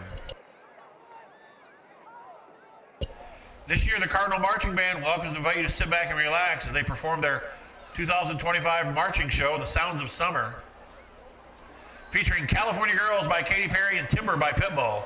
The Cardinal Marching Band is under the direction of Mrs. Melody Hornzender with drum majors Kieran Earhart and Samantha Booyak. Marching Band would like to thank their family members and the staff here at Millington Community Schools for volunteering their time and efforts to help them prepare. Drum majors, is your band ready? Well, join me in welcoming the 2025 Millington Cardinal Marching Band.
At the half here on homecoming, Millington with a 34-14 lead over Sandusky. Layden DeLong had 2 of the 5 touchdowns.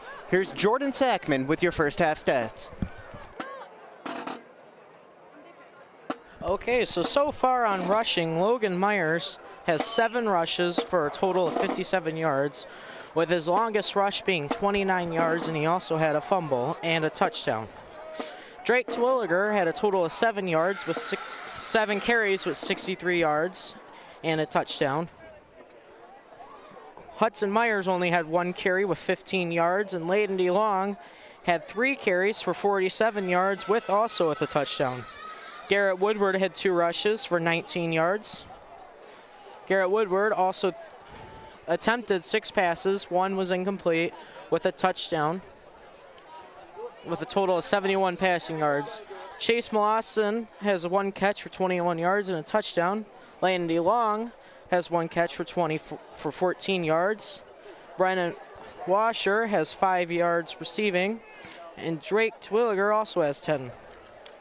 And on defense so far, Chase Mawson has shown out with 2 tackle for losses and 4 different tackles.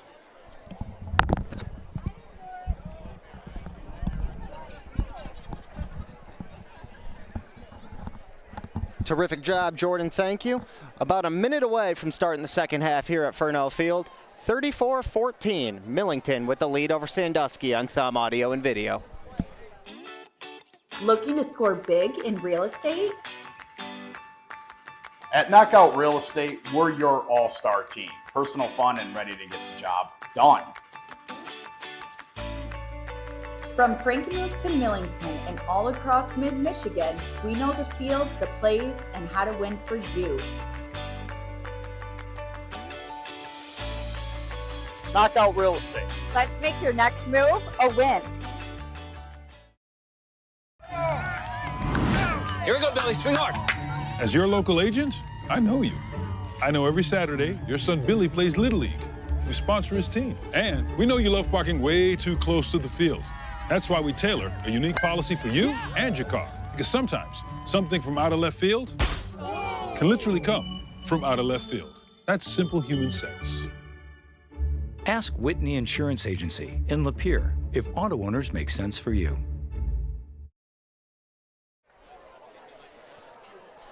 Second half about to get rolling here at Furneaux Field. 34-14, Millington with the lead over Sandusky. Teddy Rodquist here on Thumb Audio and Video for you. Cardinals deferred their choice to the second half during the coin toss, so Millington will receive the kickoff here. The run up in the boot. Bounces past Layden DeLong. He did touch it, so he'll have to pick it up, and DeLong trying to get out from inside his own 5. He'll cut it back to his right and get out near the 20-yard line. Nice job there by DeLong. It was a line drive kick that scooted past him but stopped short of the goal line, so it was a live football, had to go retrieve it, and was able to pick up about 15 yards on the return. Layden DeLong had a big first half. 2 of the 5 Millington touchdowns. Logan Myers, Chase Molostin, and Drake Terwilliger had 1 apiece for the other 3. This drive will officially begin at the Cardinals' 21-yard line.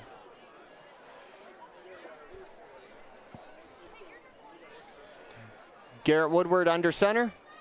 Brings Chase Molostin in motion to block. It's a handoff up the middle to Logan Myers. Logan Myers fights his way out to the 31-yard line. That's enough for a Cardinal first down. Gain of 10.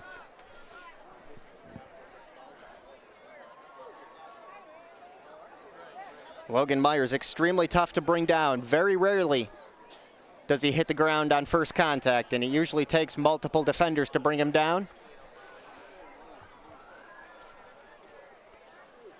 First and 10 from the 31. Handoff Drake Terwilliger, right side. Terwilliger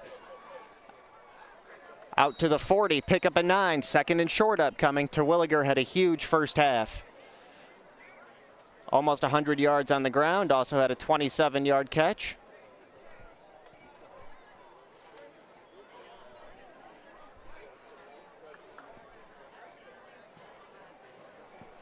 Millington led this game 21-0 after one quarter.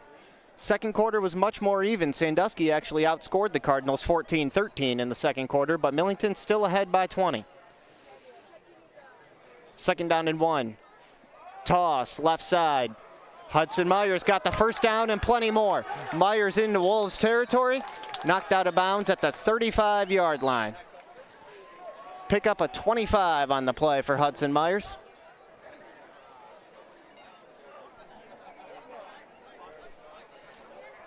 Only the second carry of the night for Hudson Myers. It was primarily Terwilliger and Logan Myers in the first half, but Jason Germain likes to rotate in all three of his talented tailbacks.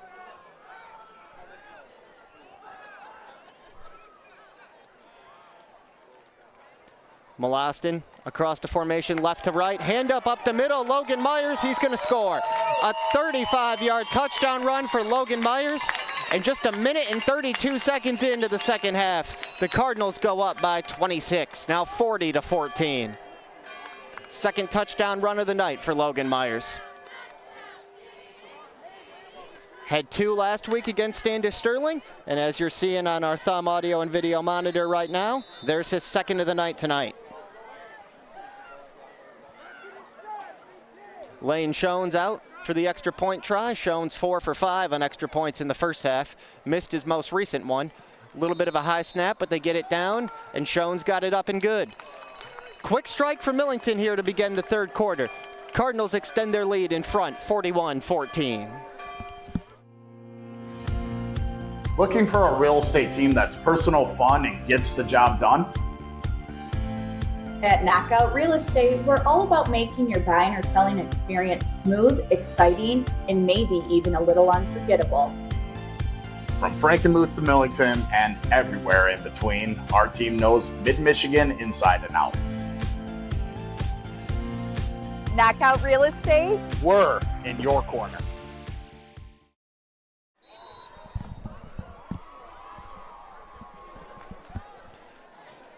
A 35-yard touchdown run by senior Logan Myers, set up by a 25-yard run by his younger brother, sophomore Hudson Myers, has given Millington a 41-14 lead over Sandusky just a minute and 32 seconds into the second quarter.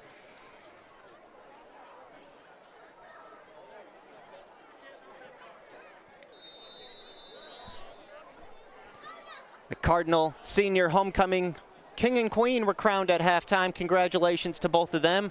A moment, an accomplishment they'll remember for the rest of their lives. Lane Schoens to kick it away from right to left. This kickoff will bounce into the end zone, come out to the 20-yard line, and that's where the Wolves will set up shop.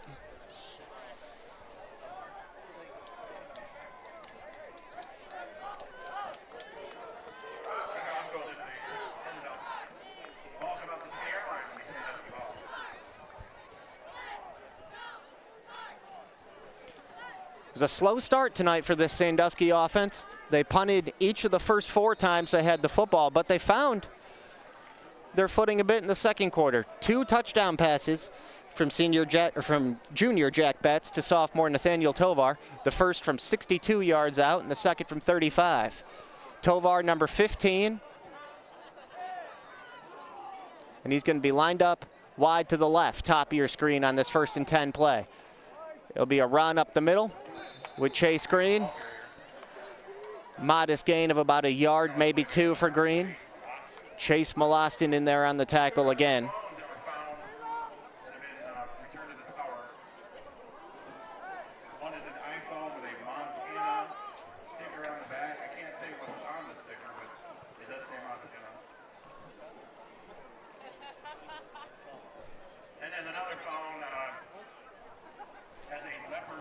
Give Green 1 yard on that first down play. 2nd and 9 from the 21 now. Green to the right of Jack Betts, and we're going to have a penalty flag. Some motion prior to the snap here. Indication is a false start. Prior to the snap, false start. Offense, 5 yards. Repeat the down. Got the confirmation from our referee, Thomas Bemlander. 5-yard penalty. The false start moves the football back to the 16-yard line. Now it'll be 2nd and 14.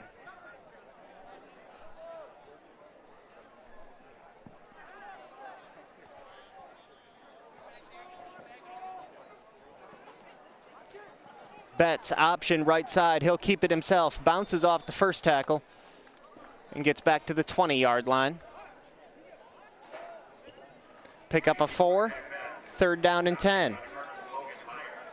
Logan Myers, who just had the 35-yard touchdown run, in there making the tackle that time.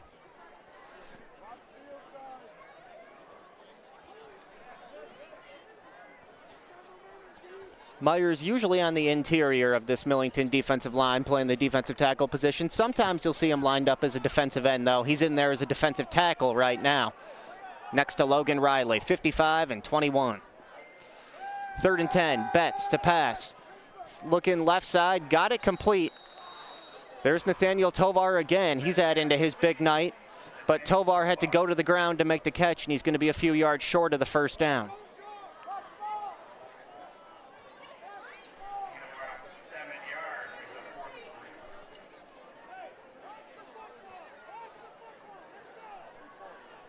Gain of 7 there for Tovar, out to the 27. 4th down and 3. Decision time here for Ryan Palmer, Sandusky head coach. He's going to keep his offense on the field, deep in his own territory. A big play here in this game. 4th and 3. Betts throwing right side, got it complete. First down to Aiden Navarro, but there's a penalty flag.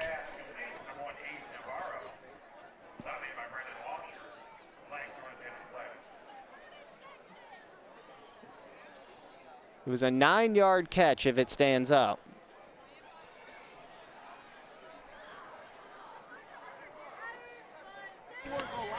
Sideline warning.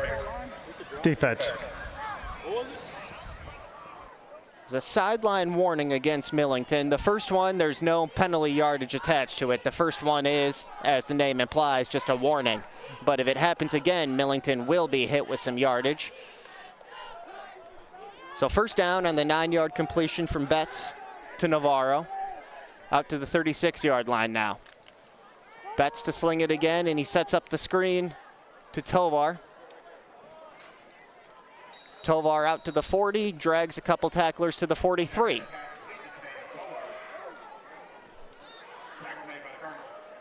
Pick up a 7 on the play.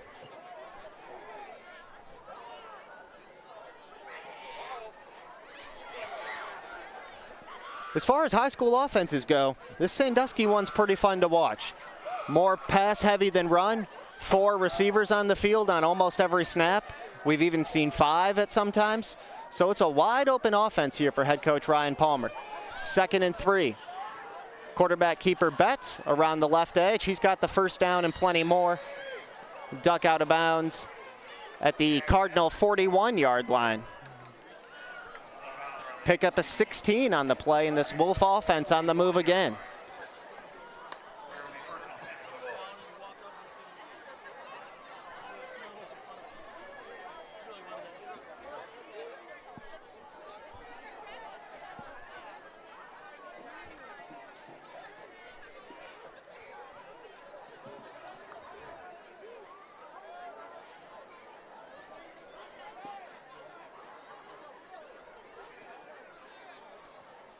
Three receivers to the right. Tovar alone to the left, and the pass is complete to Tovar. Nice comeback route along the sideline.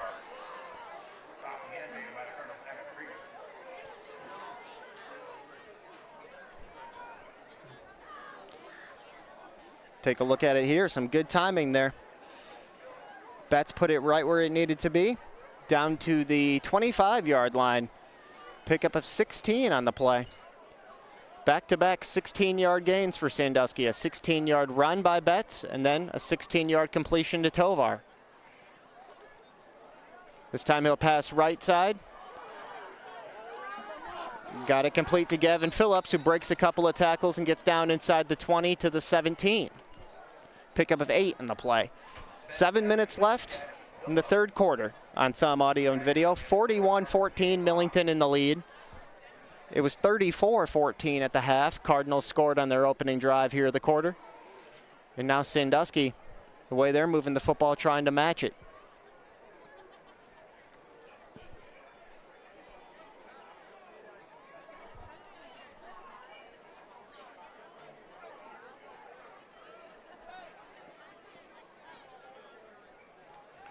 2nd and 2. Throwing over the middle, Betts got it complete. Aiden Navarro, a 17-yard touchdown. 3rd touchdown pass of the night for Jack Betts, and it's now 41-20 with 6:28 remaining in the 3rd quarter.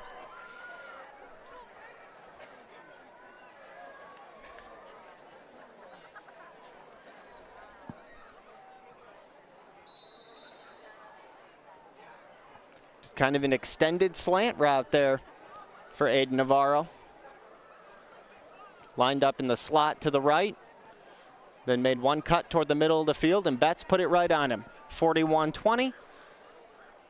As they've done after each of their first 2 touchdowns, Sandusky will go for 2. They're 1 for 2 on 2-point tries so far, and now they're going to be 1 for 3 as Betts mishandled the snap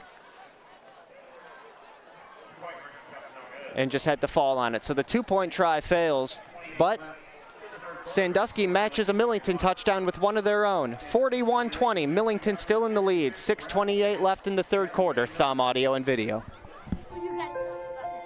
The innocence of youth. Is there anything any better? But soon they'll be in high school and facing all the same challenges you faced. How to make friends, how to fit in, how to be cool. We want our children to have everything they'll need to live fulfilling and productive lives. Make sure the kids in your family are among the more than 300,000 participants here in Michigan who take part in high school sports.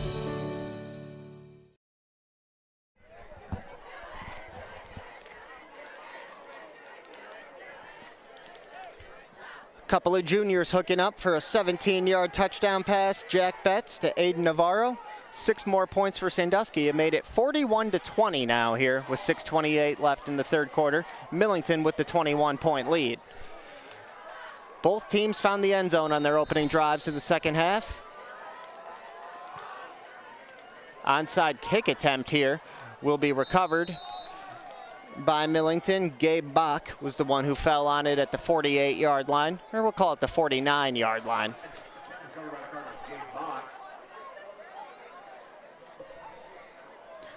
21-point game, a 3-score lead for Millington.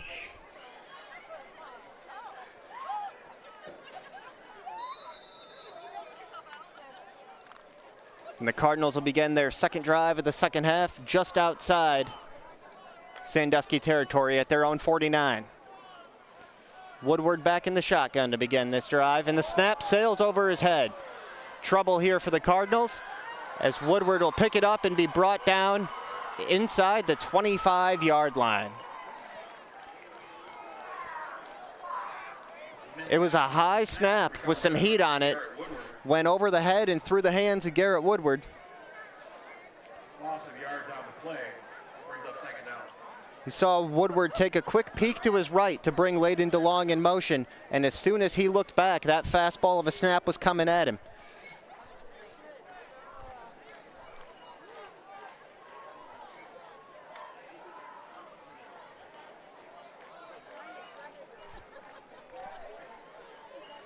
At their own 24-yard line now, 2nd and 35 for Millington. Woodward rolling to his right, throws, got it complete along the sideline. Able to momentarily stay in bounds was Layden DeLong. He'll pick up some of that yardage back, but it'll set up a 3rd and long. Pushed out of bounds by the Wolves, Bryce Kiley. DeLong got out to the 34 there, gain of 10. So 3rd and 25 now. This drive for Millington started at their own 49, but had an errant snap on 1st down that cost the Cardinals 25 yards. Now 3rd and 25. DeLong in motion in front of Woodward. Woodward rolling to his left. Able to throw on the run and get it complete to Brendan Washer. Washer out to the 42-yard line, pickup of 8.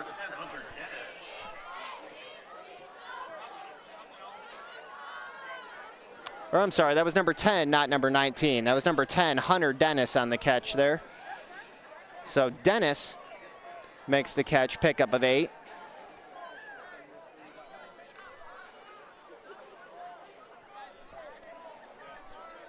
But it's 4th and 17, and the Cardinals will have to punt for the second time tonight.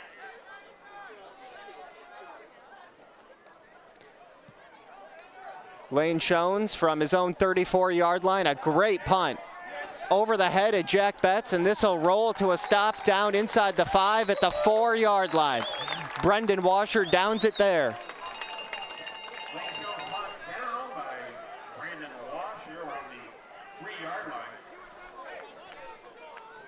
A 54-yard punt from Lane Jones. Flips the field there, and Sandusky off to start at their own 3-yard line. 4:02 to play, third quarter, 41-20 Millington.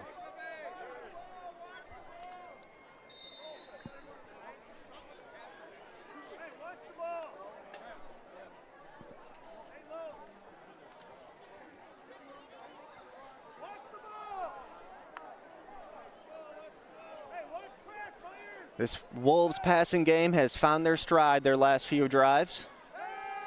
And Betts will take it to the air here on first down. Left side, got it complete. That's Nathaniel Tovar again.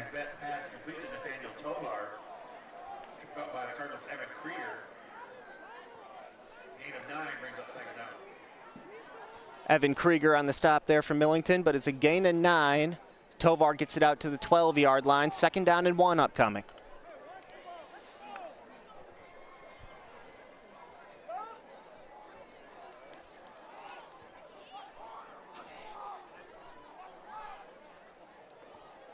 Sandusky will throw on 2nd and 1. Taking a deep shot right side, intended for Gavin Phillips, and incomplete.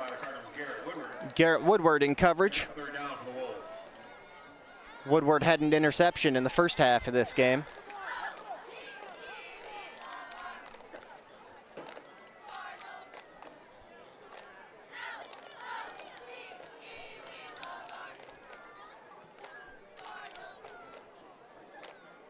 So as we sometimes see coaches do, Ryan Palmer tried a deep shot there on 2nd and short.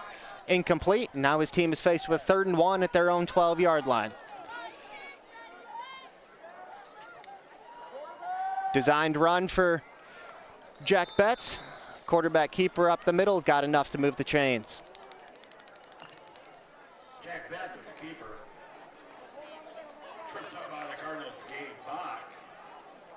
Picks up enough yardage, though, for a Sandusky first down.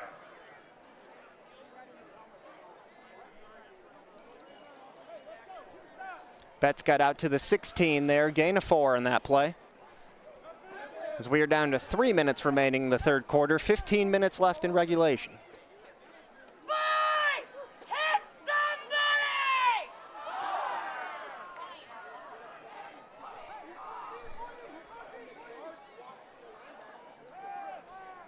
Betts to throw on first down. Over the middle and over the head of Gavin Phillips, intercepted by Garrett Woodward for the 2nd time tonight. Woodward running it back, and he'll bring it down inside the 15-yard line. Penalty flag came in during the return.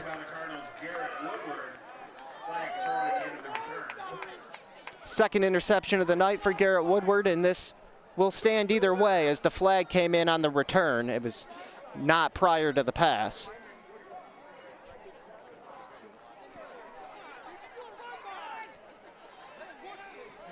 Woodward was able to run it back to the 15, and we'll see what the flag's about.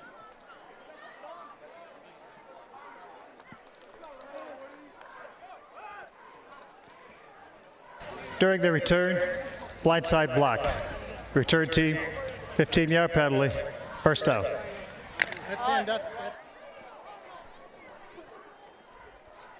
Just heard it there from our referee, Thomas Benlander. Penalty was on Millington during the return of illegal blindside block, which is a 15-yard penalty. Didn't give us a jersey number, but we'll see if we can identify it here on our thumb audio and video replay.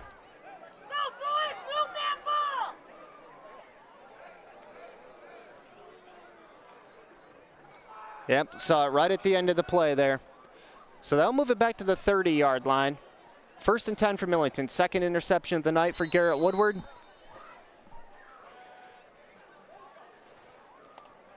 Start this drive on the ground with Drake Terwilliger.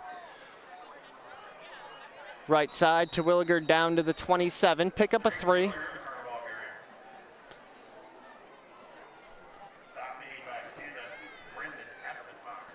Terwilliger has one of the 6 Millington touchdowns tonight. He's had a really big night. Layden DeLong and Logan Myers with two touchdowns apiece for the Cardinals. Big interception there by Garrett Woodward as Sandusky was potentially driving to try to make this just a 2-score game, but now Millington still in front by 3 scores with the football. Handoff to the fullback, Logan Myers up the middle. As he's done all night, Myers running over would-be tacklers down to the 13-yard line and a pickup of 13.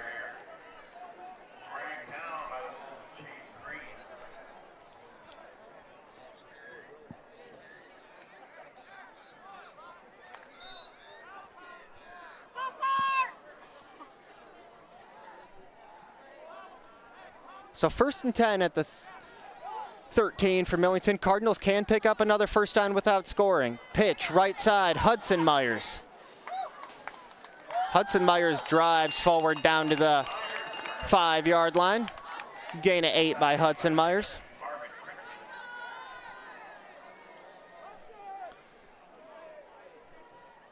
Second and 2. Millington needs to get to the 3 for a first down.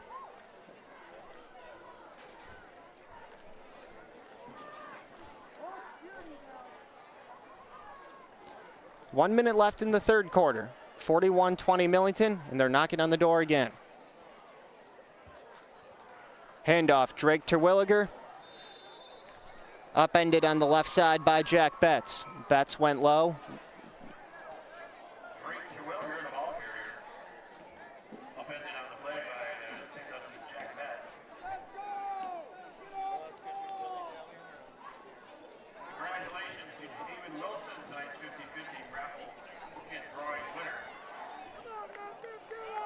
Gain of 1 on the play, down to the 4-yard line. 3rd and 1 here. Toss left side, Terwilliger lowers the shoulder at the goal line and he's in. Second touchdown of the night for Drake Terwilliger. Comes with 21.1 seconds to play in the third quarter, and Millington goes up by 27, 47-20 Cardinals. Good, powerful run there for Drake Terwilliger to find pay dirt for the second time tonight. Took the toss sweep left side, lowered his shoulder, delivered the boom on Chase Green. Scores from 4 yards out.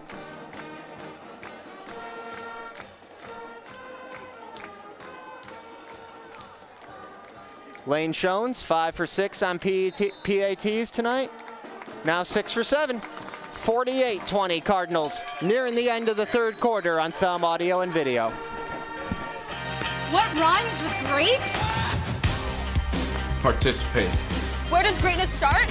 Here, in the classroom. On the diamond. In the pool.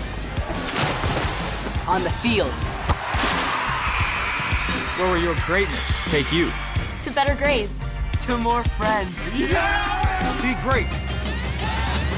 Participate!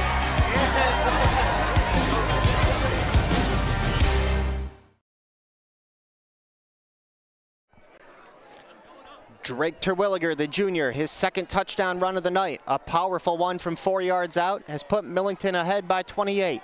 48-20 Cardinals. Just over 21 seconds left in this third quarter.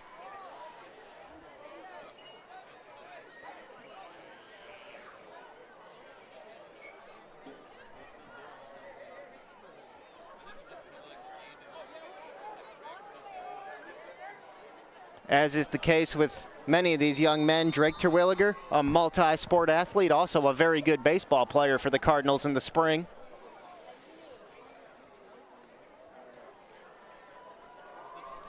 So after Millington's 7th touchdown of the night, Lane Schoen sends it away. Fielded chest high in a couple of hops by Marvin Kreitzman. It's a decent return there for Kreitzman as he'll get out to the 30-yard line.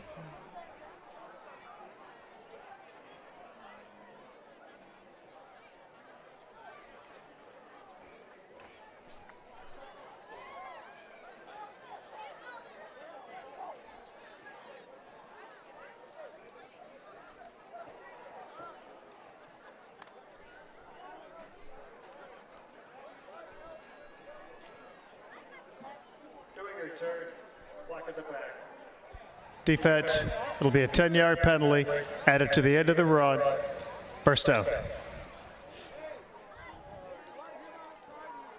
Thomas Bemlander sharing with us a block in the back on the receiving team, Sandusky, during that kickoff. So a 10-yard penalty will move the football back to the 20-yard line now, wipe out some of that Kreitzman return.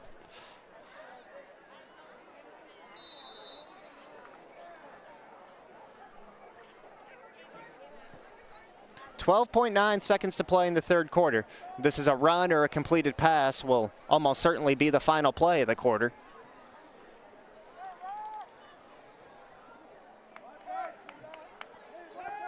And Betts is back to pass. Throw in right side, incomplete, off the hand of a leaping Aiden Navarro, brings up second down.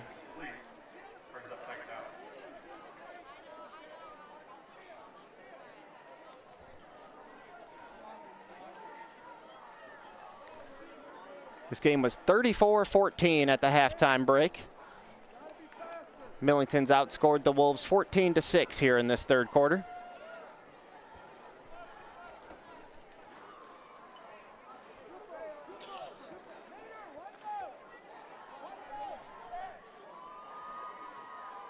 Second and 10.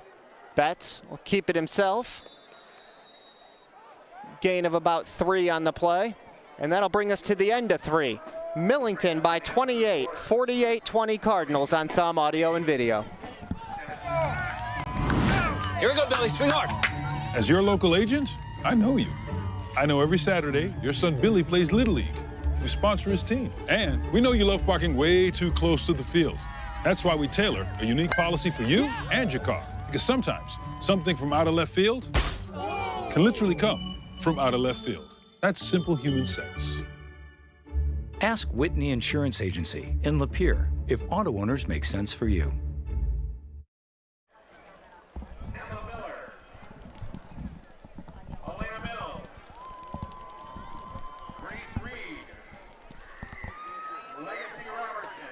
Start of the fourth quarter here at Furneaux Field in Millington, 48-20 Cardinals. Leading Sandusky on Thumb Audio and Video, part of the NFHS network and streaming live on YouTube. It'll be 3rd down and 8 for the Wolves to begin this fourth quarter at their own 22-yard line. Flip the field at the break, so the Wolves will now be moving right to left.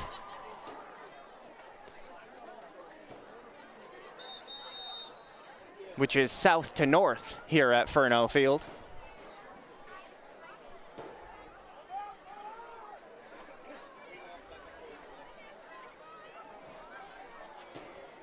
Couple of sacks and a couple of interceptions for this Millington defense tonight, both of them by Garrett Woodward, including one the last time Sandusky had the football.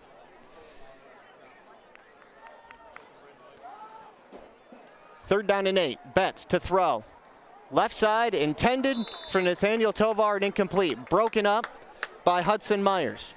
Sophomore outside linebacker got a hand on it, sets up 4th and 9.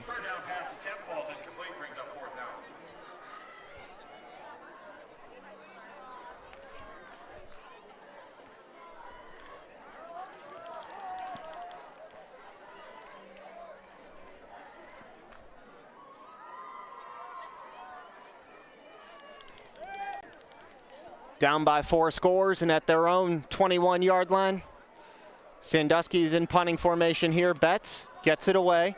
Layden DeLong's going to have a shot at it. DeLong from his own 44, trying the right side into Wolves territory. And he'll be brought down at the 34-yard line of Sandusky.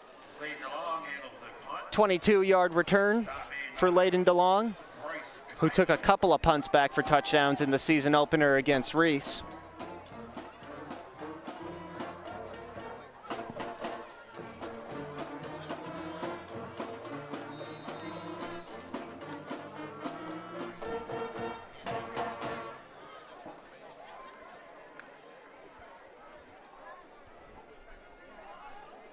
.11 minutes and 43 seconds remaining. Millington up by 28, 48-20.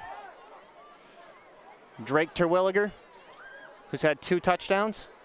The second one last time Millington had the football. He'll get the toss left side here on 1st and 10. He'll be angled out of bounds for... Actually was able to tightrope the sideline and looked like he was out of bounds, but he stayed in and turned what looked like it was going to be a short loss into a respectable gain.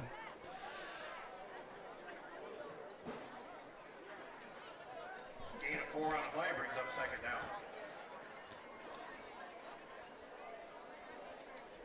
Terwilliger able to shake out of a arm tackle, duck underneath another, pick up 4 on the play down to the 30-yard line.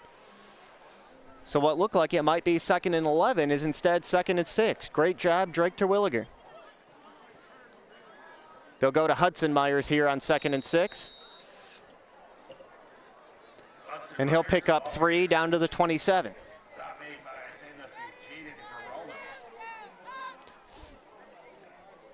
Third down and 3 upcoming after the 3-yard run by Myers. Hudson Myers, that is.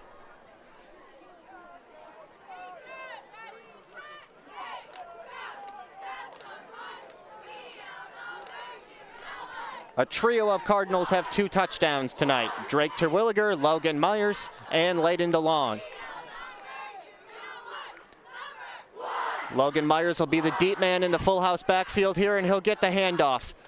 Bulldozing his way through the middle. First down, Logan Myers inside the 20 to the 18. Pick up a 9 on the play. Fresh set of downs for the Cardinals.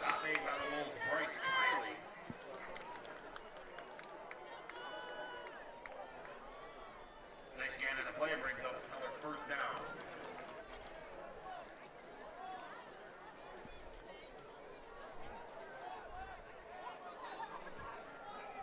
10.5 minutes remaining now. Millington trying to take as much time off the clock as they can on this drive. We'll go back to Terwilliger. Stiff arm from Terwilliger, and he's in. His 3rd touchdown run of the night, this one from 17 yards out. And Millington now has 54 points. 54-20 Cardinals with 10:15 to play. Terwilliger had the football tucked in his left arm. Strong stiff arm with the right arm. And a week after Millington put up 53 on Standish Sterling, the Cardinals have 54 now on Sandusky, and the extra point coming to try to make it 55. Lane Schoen's up and good again. It's a double nickel. 55 points for Millington. Cardinals by 35. 10:15 to play on Thumb Audio and Video. Looking for a real estate team that's personal, fun, and gets the job done? At Knockout Real Estate, we're all about making your buying or selling experience smooth, exciting, and maybe even a little unforgettable. From Frankenmuth to Millington and everywhere in between, our team knows Mid-Michigan inside and out. Knockout Real Estate, we're in your corner.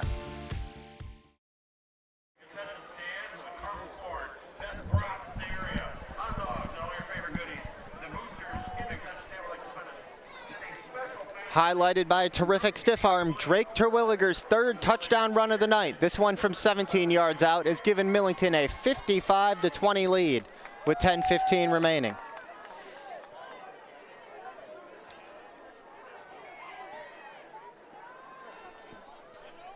Cardinals well on their way to moving to 3-0 here in 2025 and 1-0 in Big Thumb Conference play. Next Friday, September 19th, Millington will round out this current 3-game homestand by welcoming in Cass City. Kickoff from Lane Schoen's will go out of bounds, so that'll bring it out to the 35-yard line for Sandusky.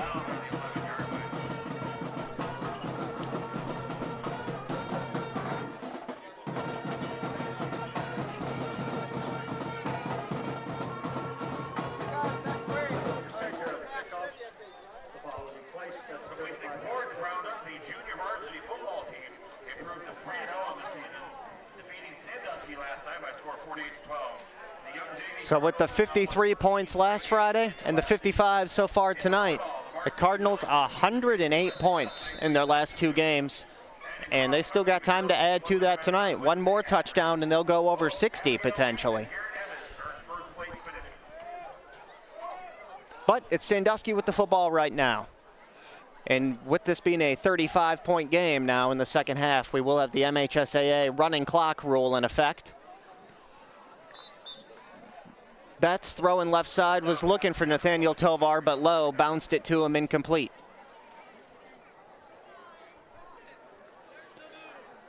So with this MHSAA running clock rule, we'll just recap it real quick. The only time the clock will stop would be on a touchdown, an injured player, a timeout, or a change of possession. Other than that, even after an incomplete pass, it'll keep moving as it is now.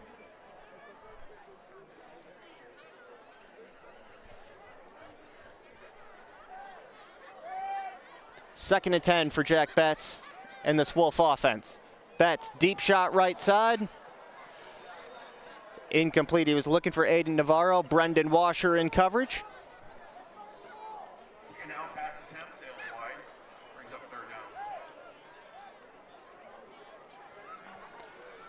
Washer did a nice job there. Had Navarro pinned up against the sideline, and the pass was a little more toward the middle of the field than Betts wanted. A little closer to the numbers. Navarro didn't have a shot at it. Third down and 10 after back-to-back incomplete passes.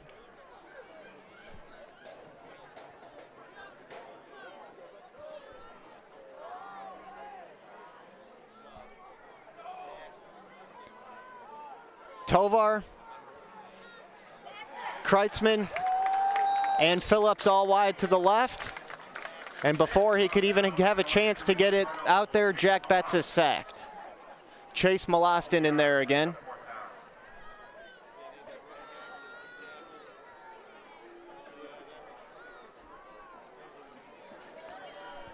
Loss of 4 yards on the Chase Molostin sack.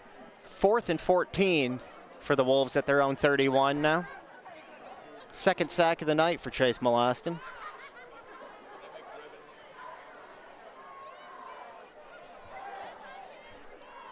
Down under 8 minutes to play. Jack Betts, another punt.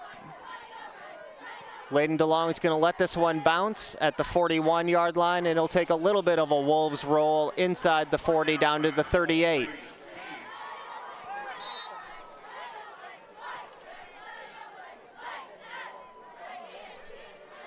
This next week's athletic schedule on Monday, September 15th, the Varsity Girls Golf are at the Rolling Hills Golf Course.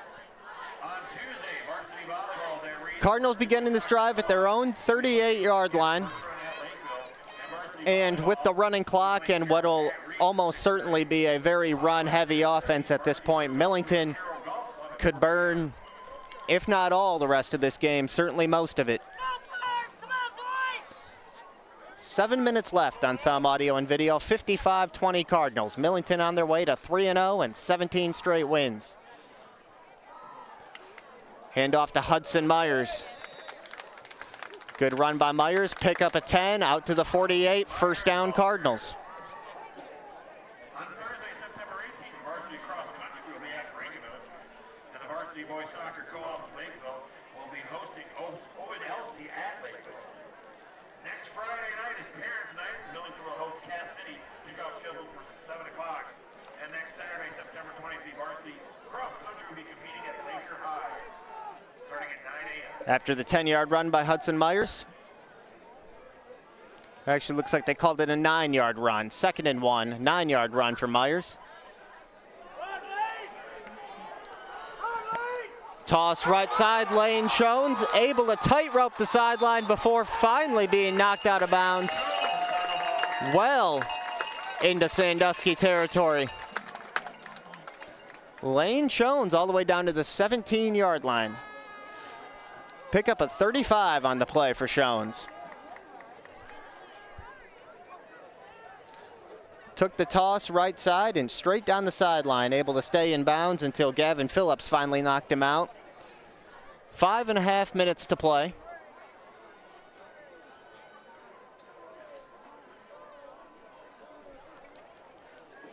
And Millington's game next Friday against Cass City will be Parents' Night, celebrating the parents for everything they've done to help get their sons to this point in life.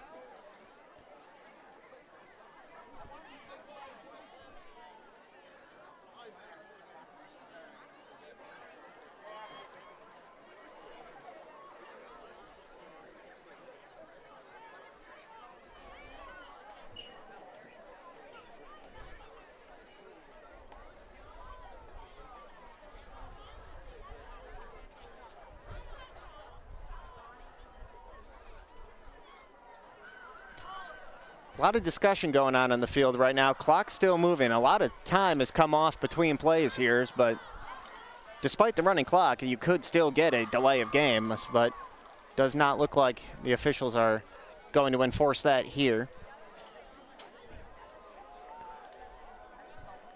4:28 to play. 35-yard run by Lane Shones has got Millington down to the Sandusky 17-yard line.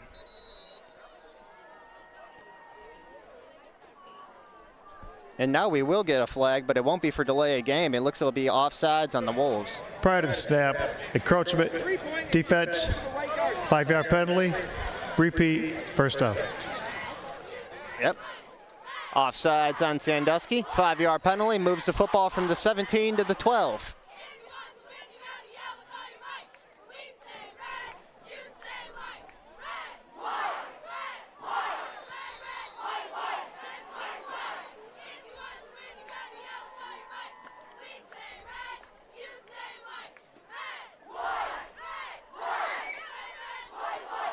First and 10 from the 12, inside handoff. Went to Noah Stewart that time. Stewart was able to get inside the 10, down to the 9-yard line, pick up a 3. So on back-to-back plays, we've seen a couple of new Cardinals get some carries. Lane Shones, now Noah Stewart.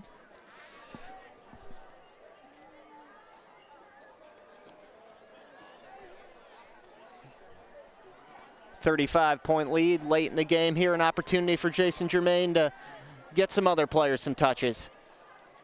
Drake Terwilliger, 3 touchdowns tonight. He's in there right now. Lined up as a fullback.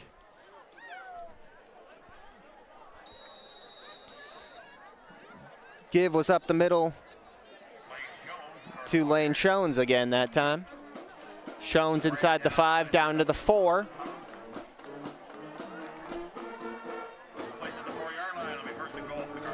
Pick up a 5 there by Lane Shones. That's enough for Millington first and goal. 2:50 remaining. 55-20, Millington in the lead.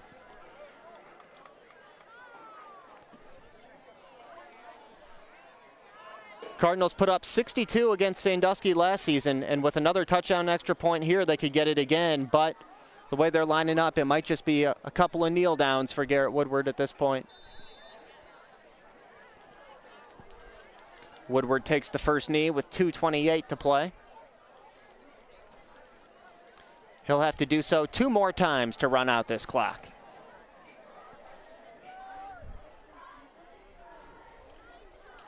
Again, we want to thank Film Audio Video for providing the streaming services for tonight's contest.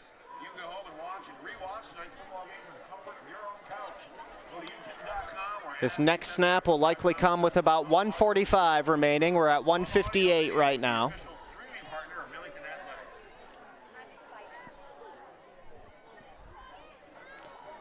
Cardinals break the huddle. Snap to Woodward, and he does take the knee with 1:45. Millington putting the final touches on a 55-20 victory. 3 touchdowns for Drake Terwilliger, the junior, 2 for senior Logan Myers, and then 2 for Layden DeLong, another junior.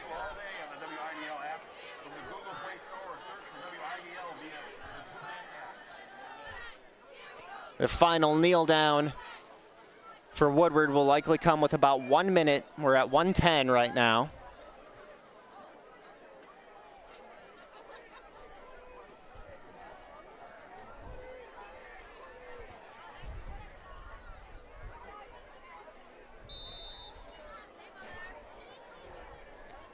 Penalty flag thrown by our back judge, Braden Service. Delay game, offense, 5-yard penalty, repeat, third down. So Cardinals took a little too long trying to get that final kneel down off. Got hit with a delay of game penalty with 51.2 seconds to play.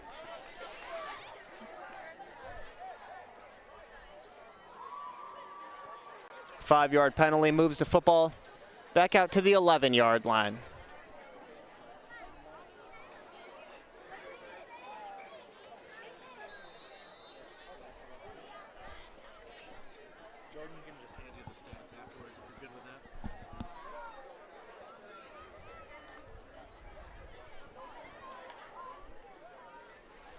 We're inside of 40 seconds now, so this final kneel down will be it.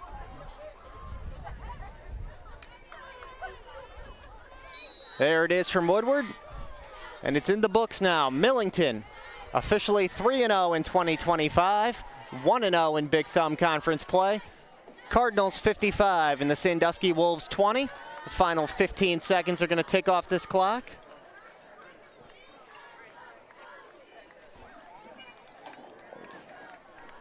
Wherever you were and however you were watching, we thank you for joining us on Thumb Audio and Video tonight.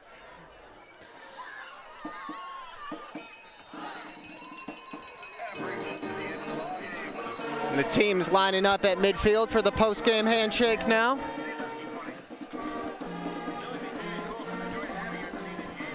And we'll bring you all the post-game stats here shortly. Jordan Sackman working on bringing them over to us right now.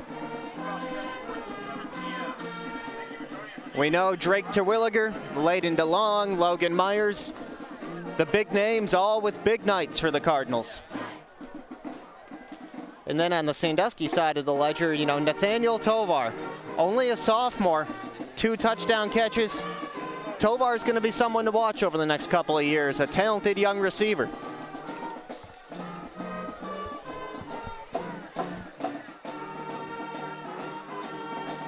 So while Millington moves to 3-0, Sandusky falls to 1-2, 0-1 in the conference.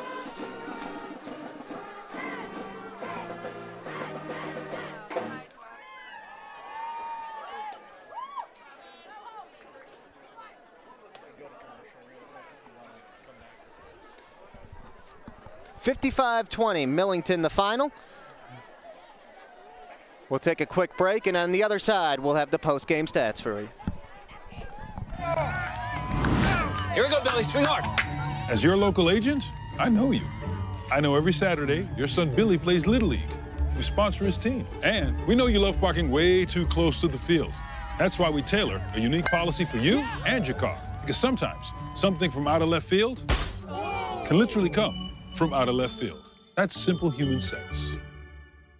Ask Whitney Insurance Agency in Lapeer if auto owners make sense for you. Looking to score big in real estate? At Knockout Real Estate, we're your all-star team. Personal, fun, and ready to get the job done. From Frankenmuth to Millington and all across mid-Michigan, we know the field, the plays, and how to win for you. Knockout Real Estate. Let's make your next move a win. Today I'm going to tell you about sportsmanship because it's important. Treat your opponents the way you would want to be treated. My mom says that. Listen to the referees.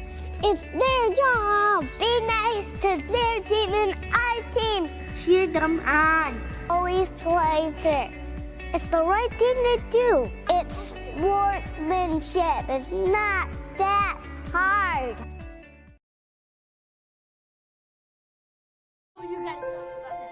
The innocence of youth. Is there anything any better? But soon they'll be in high school and facing all the same challenges you faced. How to make friends, how to fit in, how to be cool. We want our children to have everything they'll need to live fulfilling and productive lives. Make sure the kids in your family are among the more than 300,000 participants here in Michigan who take part in high school sports. All right, this is Adam, take 2. Mark? I guess. I go like this. The best part about playing football in Texas has to be the reaction from the community. I want to encourage others to play volleyball or choir because you get to experience new things and do stuff that you've never done before. My reason why is passion. My reason why is pride.